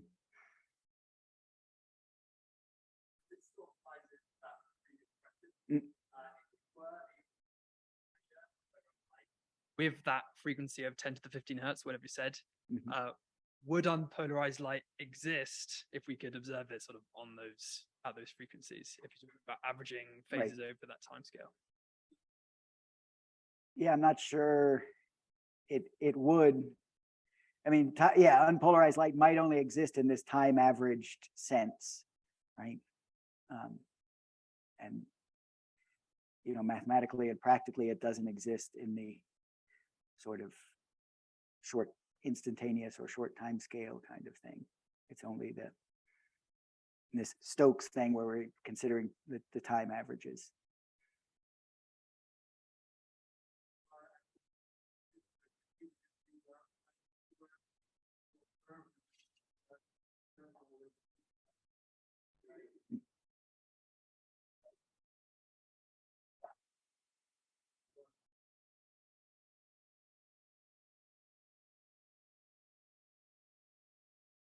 Anyway, so if you would observe the sun at that temporal resolution, you would still observe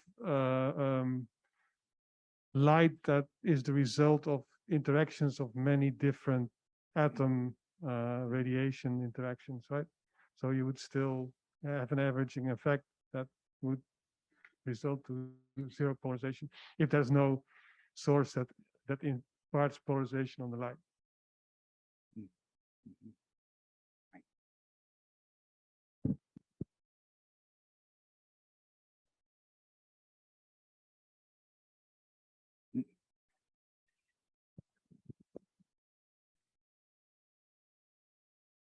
Other questions?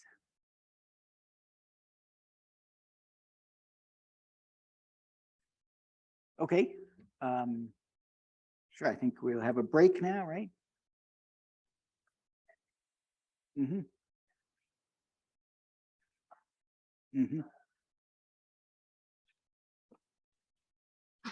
Okay. We'll talk now. So we've seen how we can sort of characterize the light. Now we're going to talk about, what kind of optics we can use, right? What are the, beyond the little simple things, what can we use to do this polarization measurement, right? So we use this optical thing in our, thought experiment to measure the light, or as we would say, to analyze the polarization, right? This is called, when you try to characterize the nature of a light source, it's called, analyzing the polarization, or use a polarization analyzer. But how does such a thing work? And, how can we actually measure in practice some of these things, especially this question of the circular polarization, right? How do we measure a phase difference between these two? And while we're measuring is the intensity, right, coming out on our detector. So what can't we measure? Well, as we mentioned before, the frequency of light in the optical infrared is, 10 to the 14, 10 to the 15 hertz. So we're not going to be measuring those phases. So we just measure that total intensity, so we're doing photometry. So, one of the earliest ways people, beyond some of these strange, crystals or something, is they would measure the angle, as they could see that on reflection, right? When they reflected something off of a surface, a glass surface, that there would be a difference in the polarization between these two, in the reflected and in the transmitted beam. And so this is, what happens. You send in light, with two different polarization states, one going transversal here and one coming in and out of the screen, right? And this one, the refracted ray is slightly polarized, and the reflected ray is, fully polarized, but only has a portion of the polarization in this, in and out of the screen direction. There's still some polarized light in that direction that is also refracted.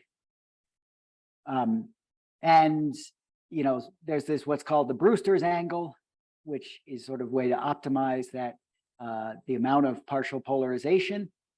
And it tells you that when this angle is 90 degrees, right, then you'll get optimized that the amount of reflected polarized light, or minimize how much polarized light in this transverse direction comes off of the glass. And it just goes by, it's just the arctangent of this of the two indices of refraction. So for air and glass, it's typically 1.5 index of refraction for glass. And so this Brewster angle for most glass surfaces is about 57 degrees. And so if you measure, in these two polarization states, and you look at the reflected light coming off in this S polarization, which is the one, going in and out of the beam, you see it, that slowly increases. And the P polarization, this transverse one, this drops down and has, at this 57 degrees, almost none of this transverse polarization, zero is going out. So but only, it's only reflecting out, less than 15% of the light is, that polarized light is being reflected, and more is going into that refracted ray. So how does that, work in practice? Well, sometimes you look at a window and you see the reflection of the outside, outside scene in the window, and you don't see, it's hard to see the light, the photons coming from inside that window, right? That's just because this light here is, being reflected off, but it's all polarized. If I put a polarizer, right, I can knock out, that's transverse to this, the angle, the orientation of the polarization coming off, right? I can completely suppress that reflected light, and I can see, what's going on inside the window there. So, this is an example of that. And so this way, you can get a partially polarized reflected ray there. And you can actually, stack up multiple pieces of glass. And you have one where you're getting some, if this, S polarized is being reflected, it's partially, this is fully polarized, but this is partially polarized. I send it through again, and it reflects another, 15% of what's left, and so on. You go through several stack of glass plates, and you can, eventually end up with a fairly nicely polarized beam in the two directions, two orthogonal polarizations. Obviously a big stack of glass plates is not what we want to put necessarily on our beam. It causes, right, each time you go through, piece of glass, it deviates the beam, and you have to go through it, the specific angle. So, where this is done a lot now these days is with what we call dielectric coatings, where they put very thin coatings that have the same property, right, that you reflect off.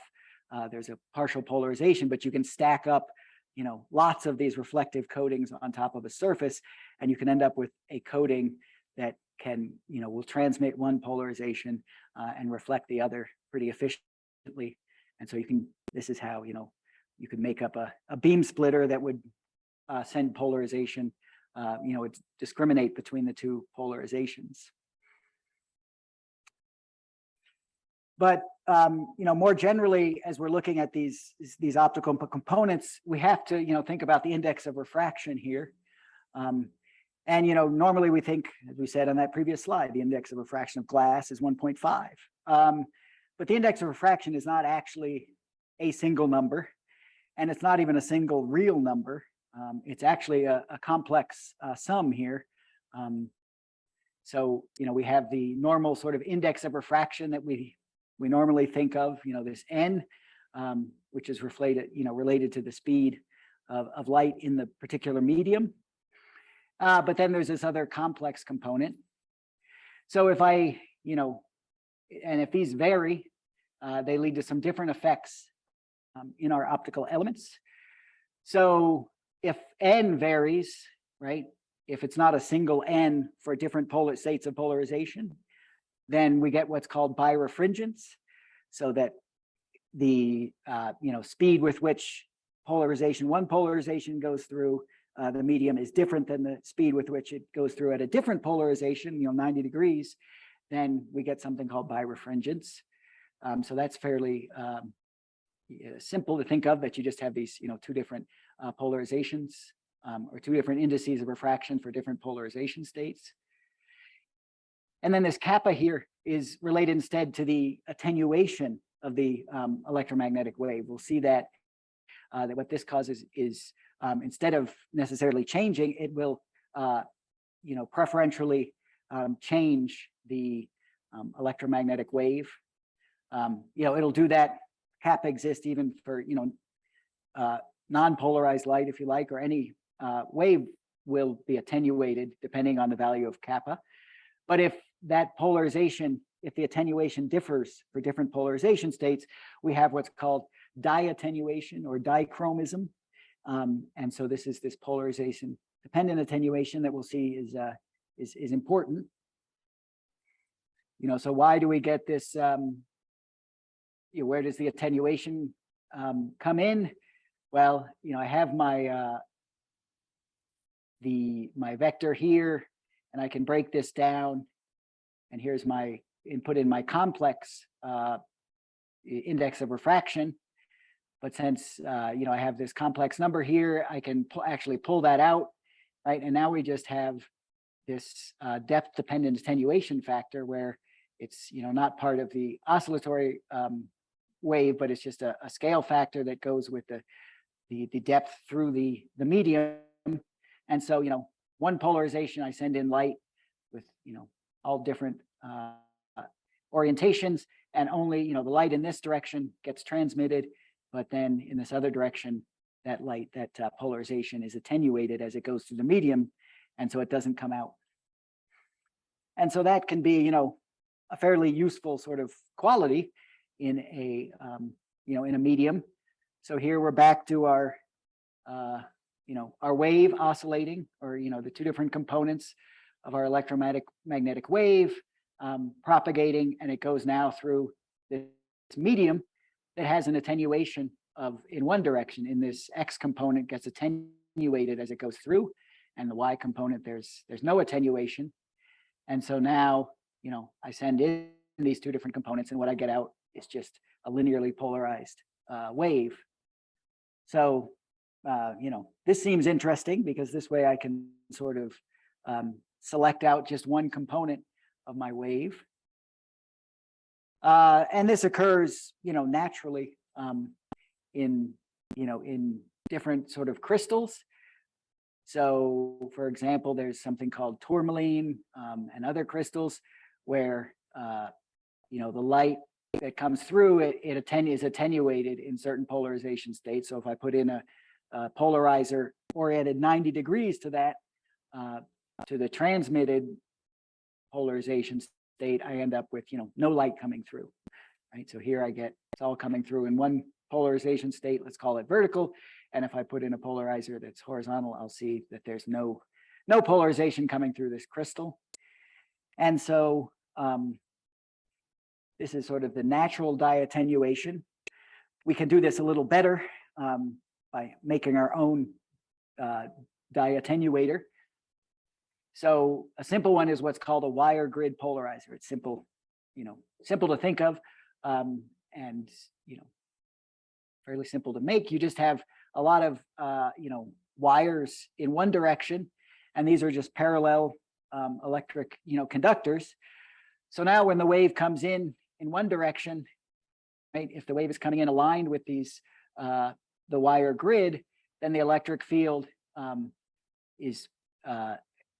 propagates along this the wire grid, and then it's basically reflected back off, right? So it doesn't actually, it attenuates the wave going through, because only, this the horizontally polarized wave is going to be able to get through, will not be, attenuated as it, as it sets up an electric field along the wires, because they're at a specific separation here. You'd like, the best is to have the separation less than λ/2, so about half of the wavelength. That obviously gets hard in the visible, so it's hard to make a wire grid polarizer in the visible, especially in the classical sort of with wires. But it works well in the infrared, and it's, they're widely used there. So this is a simple, case of a polarizer that transmits, right, in one direction. Instead of using wires, right, you can do this sort of with plastic. And this was, they discovered that if you took a sheet of this sort of polyvinyl alcohol, right, and as you deposit the sheet, everything is sort of randomly oriented. But then you could stretch this sheet out in one direction, right? So you have these, you start with these randomly oriented molecules. They're these, in the sheet. And then as you stretch it out multiple times, you end up, with everything being oriented, right? You're slowly, stretching one dimension more and more. And so your molecules all end up nicely aligned in one direction. And so that's nice. Then you take this sheet where you have all these molecules lined up, and you dope it with iodine, for example, which is able to, has a lot of electrons that then are able to move along these chains, right, as between the iodine atoms. And so it functions very similar to the wire mesh, the wire grid, right, in that you have preferential direction in which electrons can move, and so that will attenuate the polarized light that sort of can drive those electrons, whereas waves going the other way won't. So this is where, Polaroid came from before they were making cameras. They got their start making these plastic sheets. And so this is is widely used for observations. You have to put it between glass typically, because otherwise it's just a piece of thin plastic. But these are commonly used. So those are examples of sort of these polarizers in operating based on having something aligned in one direction for the to react to the electric field. So the other one is this what's called natural birefringence. And this is when, that first case we had where the propagation speeds in the two directions are different in the medium for different polarization states. This occurs because the medium is not, isotropic. There's an anisotropy in the medium because in this crystal, the way the crystal is developed, the molecules have a stronger bond in one direction than in another. So these binding forces are different. And so it creates a different, again, this sort of preferential direction in which an electric field can interact with the molecules in the crystal. And so what you get is that, you have going through in one direction, you get one index of refraction. And if, with a different polarization, sees a different index of refraction. So it sort of takes a different path and comes out at a different place coming through this crystal. And so, for example, if you put it on top of something, right, you see it produces these two different images in the two different polarization states. And so just, the difference in the index of refraction in these two directions is highest, in calcite. It's, is widely used because it has this very large difference in the index of refraction. And you can use this to make all kinds of interesting prisms and to do your polarization analysis. So if you combine two of these things, aligning the axes in the proper way, you can send in a beam of light and get these, two different beams coming out, either diverging, so then it's easy to, pick off the two different beams, or, optimally you can reflect them off in, at some large angle, 90 degrees or so, and get these, different, get the two different beams nicely separated. So these are, widely used sort of polarizing beam splitters using, natural crystals at the time. So we see that, what this is doing, right? What is the effect of having these two different indices of refraction, right? Two different speeds going through. And now you can see that, I have a larger index of refraction for the red, the X plane going through than for the green one. So then now I end up with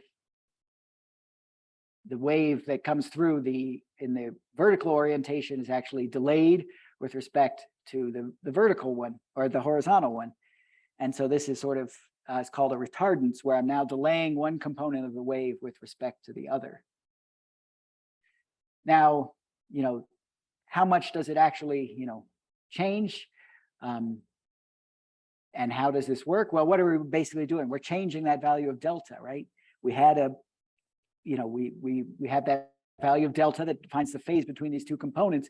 If I have different indices of refraction, and depending on the depth that, how far it goes through this material, it'll slowly change that delta in the, constantly increasing way. And I can calculate, well, okay, if I want to change delta, right, by a certain amount, simple way in my thickness, how far I travel through this medium. And, the big thing is the difference between the two indices of refraction. So it's, nice that calcite has this large difference in the indices of refraction. But what that means is that sort of the thickness you would need for calcite at 6,000 angstroms to get a quarter wave retardance change on your wave, right, would be less than a micron. You could go to quartz, which has very similar sort of indices of refraction, much closer to each other. But even there, the thickness of the piece of quartz you would need would only be 16 microns to introduce this quarter wave difference. And, it's very hard to get an exactly 16 micron sort of slice of quartz. These things, would be very fragile. So these are, what you would need for a 0 order retarder. You can then go and say, well, I don't need exactly a quarter degree. I can have, 1 1/4 degree would do the same thing, or 2 1/4, 3 1/4, right? As long as the final difference that comes out at the other side is, has set up that quarter degree difference between the two, then it's fine, and then you can use a thicker piece of material. But there are that introduces other problems, such as the angle of incidence then becomes important, temperature dependencies, and so on. So it's hard to get a good retarder just by using these sort of natural crystals. So this retardant here, you see, we talk about a quarter wave retarder, say, but what's happening is both waves are being slowed down, right? These indices of refraction are 1.5 around, on average for both. And so both waves are being slowed down. One is just being slowed down a little bit more than the other. So even when we talk about these retarders, it's operating on both waves, but just one, it's the differential effect that we're interested in. So instead of using these natural crystals, much better to be if we could manufacture our own retarders. And so how can we do that? How can we generate these different indices of refraction? Well, one of them is a polymer retarder, and it's very similar sort of to the Polaroid, the stretched material we saw before, where you have you take these long molecules that are introduced and you orient them such that there's anisotropy in one direction compared to the other. And if you stretch out these molecules, you'll end up with you'll have a slow axis, the one that introduces the larger retardants, or the one with the larger index of refraction and introduces the additional retardants, will be parallel to that stretch direction. And so it's possible to make a retarder just with these long polymers. These materials can be very thin, right? You have a plastic that you're stretching out, so you can make very thin, and you can make these 0 order retarders from a very thin piece of plastic much easier than with a natural crystal. They don't have a strong wavelength dependence, so they're good, and not very angle dependent either. So these are nice components, nice ways to introduce that retardance in the beam. Another common way, again, with these sticking with the molecules, is what's called the nematic liquid crystals.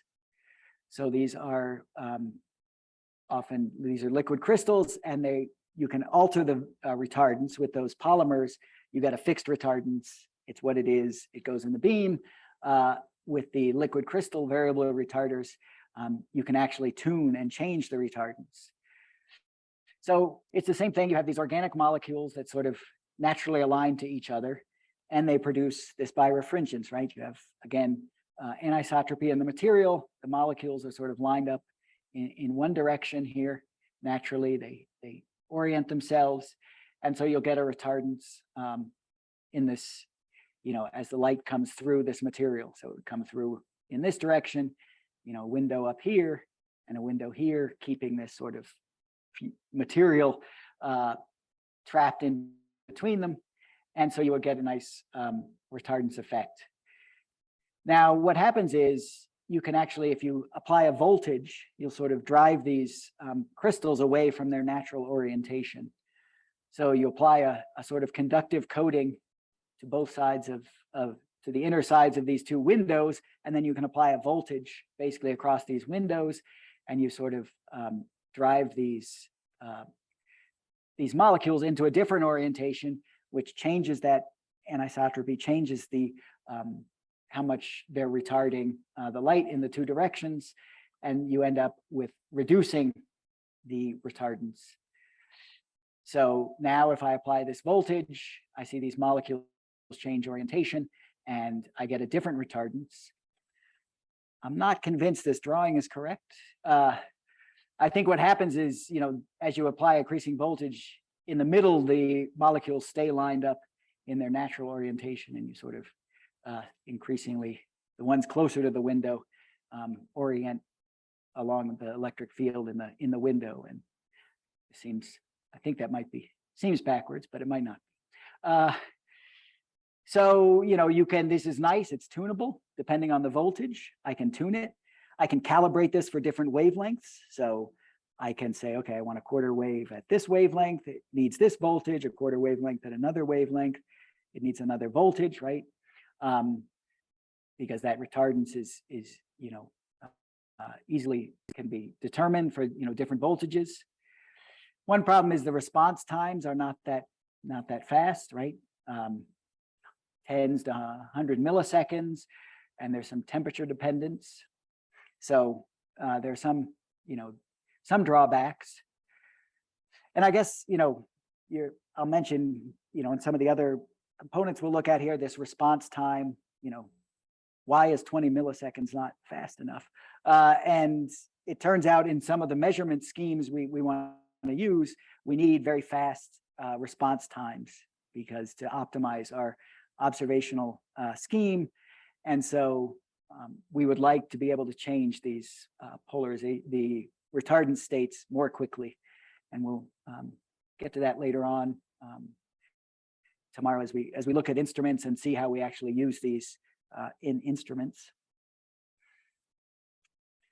So another way to, a faster way is to use still liquid crystals, but what's called ferroelectric liquid crystals, more molecules, little different molecules. But these have they're molecules with a specific chirality. And so if you change the electric field, you don't actually, slowly change the orientation. They just flip into a opposite orientation, right? They have a preferred orientation in one electric field. And then as you change it, these things flip around and they, can very quickly go from one orientation to the other. It doesn't actually change the retardance in, through this medium, as rather it changes the orientation of the fast axis, right? So I have these two indices of refraction. One we call the fast, right, where the beam goes through in the slow axis, which has a higher index of refraction. So what this changes is just changes the orientation of that fast axis, but it turns out, that's enough, and you can use that to develop a scheme for measuring the polarization of the incoming light. So, that's good. The response times are much faster because these molecules are just, sort of flipping around their axis. So it's on the order of, 100 microseconds instead of milliseconds. And, again, these voltages, these aren't huge voltages, they're 10 volts. So at your telescope, it's, not high voltages. So that's good. And the most, the fast axis can change is about 45 degrees. So that's a drawback that you can't sample, fully. But there's a lot of, instruments that do use these ferroelectric liquid crystals because of their fast tuning. I said 10 volts was good. Well, that's, sort of compared to this sort of an older technology that was used. And I think, we sort of mentioned this, someone mentioned this before, you could have a crystal that you could tune very quickly. And this was sort of a potassium dideuterium phosphate crystal that could be grown, and it had a birefringence that depended on an electric field you applied. So as you applied an increasing electric field to this crystal, it would sort of change the stresses within the crystal, which again, another kind of anisotropy, and that changes the index of refraction along these two different axes going through the crystal. And so this was a nice way to measure the polarization. It's very fast. Again, you can quickly change the electric field. The mechanical response time was quick. It did need very high voltages, 5 kilovolts. So, it requires extra care. And they were often, sort of fragile crystals. So, we've seen there's different ways to measure retardance, right? Or to apply a retardance to our beam. Well, that's good. What do we do with that, right? The linear polarizer, okay, I know I can put in my linear polarizer and do 0, 45, and 90 and do things. What can I do now that I have, the technology to change the retardance or to change that delta, right?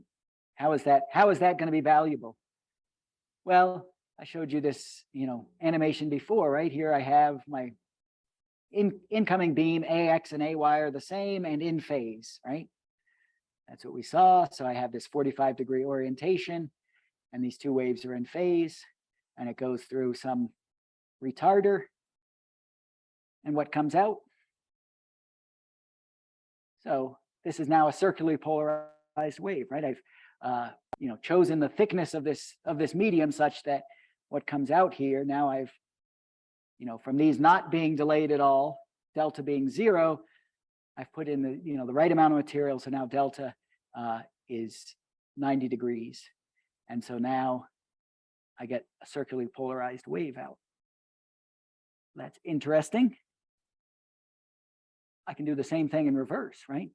I can send in a circularly polarized wave, right? Here it is, going around circularly polarized. And what do I get out? Nice linearly polarized wave. This is good. I know how to measure a linearly polarized and characterize a linearly polarized wave. So if I had something, I could take that pesky circular polarization with the phases in it and convert it to a linearly polarized wave. Well, then I just need to measure linear polarization again. So now, I have a way to get rid of the phase differences, but still be able to measure that wave. So now this is a right-hand circular polarization, right? And I've introduced this quarter wave delay here, right? This is the same thing as before. It was a quarter wave retardance.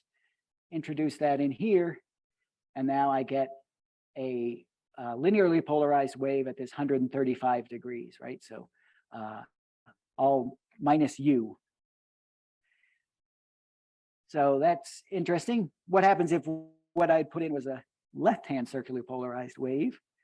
Well, we'll see what happens here. So this is just showing it in sort of a static thing where I send in,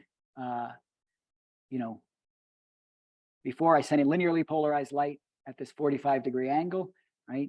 Then I have a quarter wave plate here, right? This that introduces this retardance preferentially in one direction, and I get the circularly polarized light. And then we had this going the opposite direction. Right now, if my light propagation direction is coming from the left to the right, now I get my circularly polarized wave and I get a linear polarization out. And now what we see is that, so this is the right-hand circular polarization, right? And it comes out as all minus U, right? The 135 degrees. If I have left-hand circular polarization, I put it through the same retarder. What comes out? Now it's all 45 degrees and it's a plus U. So now I just need to measure, what the polarization state is here of this wave here of the output. And then based on whether it's 45 or 135 degrees, right? I can determine the how much circular polarization there was in these two directions. So, this is what I get with a quarter wave plate. Where I have this, it's very useful for this. The other, interesting sort of retardance I could apply to the beam would be a half wave plate, right? I can increase my retardance now to make it a whole half wave of retardance. If I make it 3/4 of a wave, it's going to be like a quarter wave retarder again, a whole wave. So, the two interesting ones are sort of that you'll hear about are quarter wave and half wave. So what happens if I put a half wave plate in my beam? well, here I have circular polarization, right? And right now it's going through as the input beam here is a left-hand circularly polarized. And I put it through, and what comes out on the other side is this right circularly polarized beam. So now I've just switched the two. And the same thing here, I put in a linear polarized beam, all plus U, and I put in a half wave, and it just switches the beam around. So, you know, it doesn't change from circular to linear or linear to circular like the quarter wave plate. But it does change things so they're in a constant, you know, orientation. So I can, you know, have a single polarizer here that could perhaps, you know, measure, depending on the retardance here, could measure different orientations. So, you know, now where have we gotten to? We've had this framework for describing polarization, right? And we did this before. We have we can measure these components with the Stokes vectors. You know, this is how we can characterize the intensities that we measure. And now we know how to sort of measure the components of the polarization, not only the amplitude from the linear polarization, but by putting in a quarter wave plate, we'll be able to convert the circular polarization to a linear polarization and measure that phase. And so the question is, how will we be able to convert these measured intensities into a Stokes vector? And that's going to be what we're going to touch on tomorrow. And in terms of converting these intensities and going from getting out actually the measurement of that Stokes vector by using these different optical components and different combinations of those. So yeah, are there any questions at this point? Online?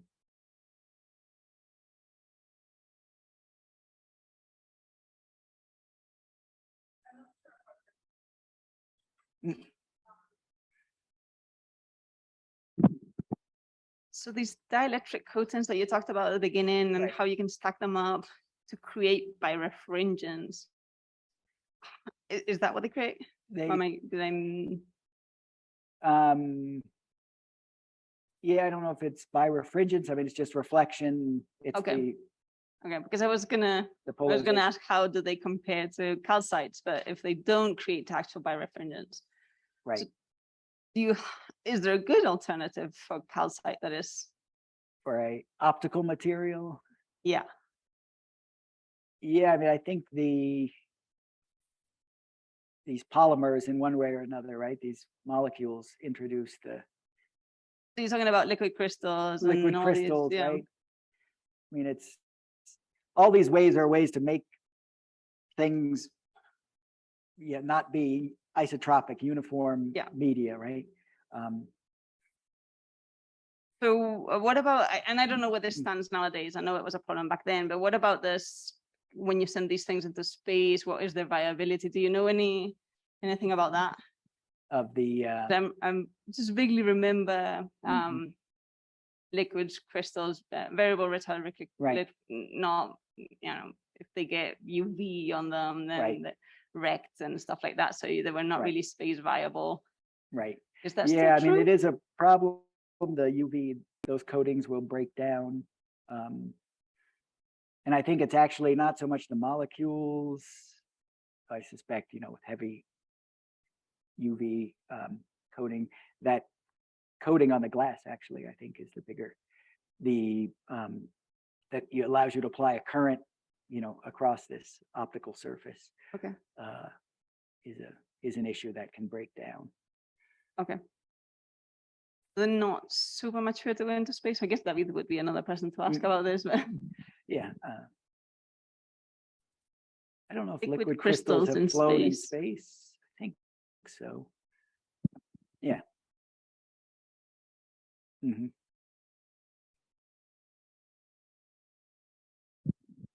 I'm curious if there are techniques from the semiconductor industry for like CVD or lithographic manufacturing of some kind of birefringence or dichroism on substrates that are clearer. for Yeah, making I something like did. this? I think they are, working to make substrates and being able to push the wire, this, sort of a wire grid approach into, just shorter wavelengths. You obviously can't use the silicon wafer as a substrate since it's Right, opaque, but I had some experience with LEDs mhm, being manufactured and where the Fabry-Perot signals were noise that we had to get rid of. So right. it was unwanted, but seems like maybe there's an opportunity there. Mhm. Yeah, I mean, the thing's always, being able to push to finer manufacturing. I think, and there are some, I think, wire grid, polarizers that you can get for the optical, but they're not as efficient at this point as the stretch polymer kind of approach.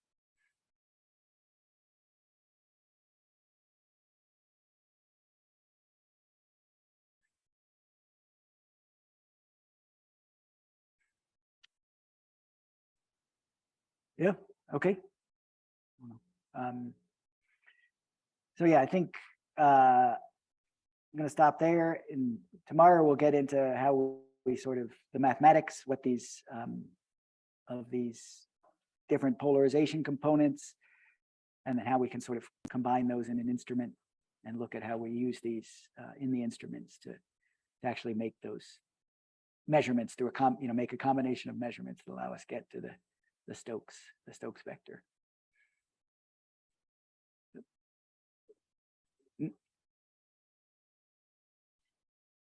We kind of talked about the fabrication standpoint of this, and now I'm curious about kind of like compare all the technologies, how the cost of making these technologies compare as well. Mm-hmm.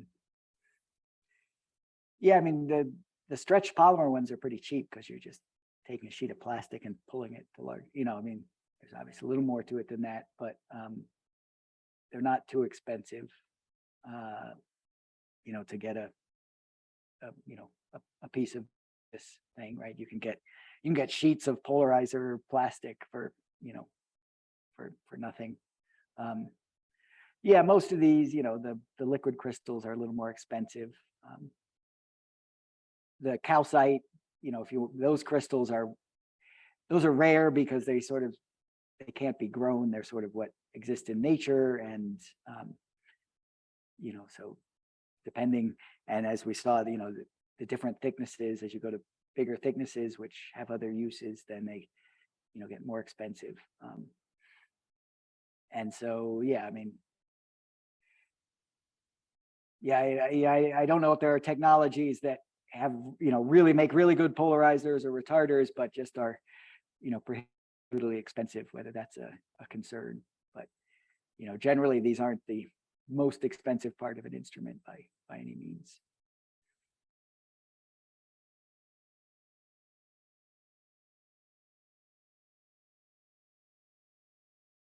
Okay, thank you.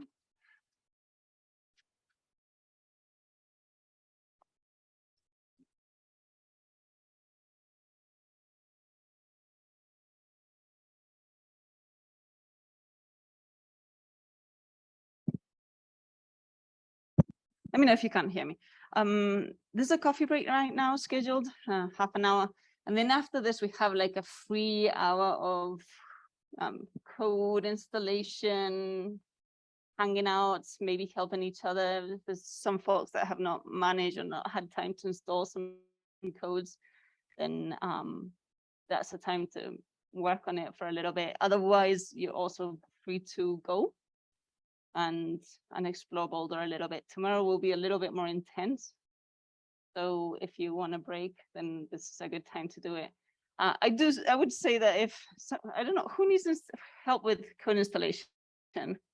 No, you've not started. Yeah. No. Yeah, I know.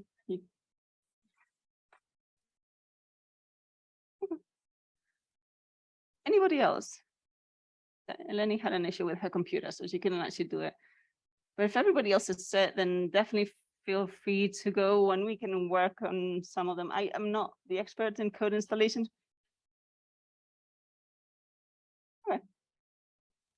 then definitely use Discord if anything arises, let me know, but you guys don't have to stay here.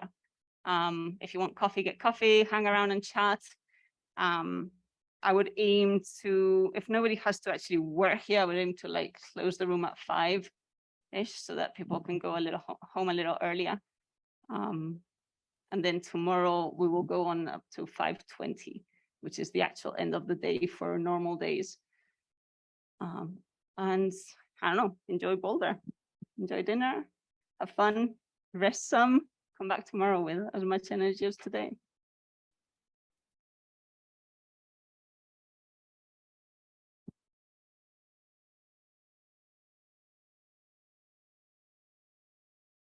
Has an announcement.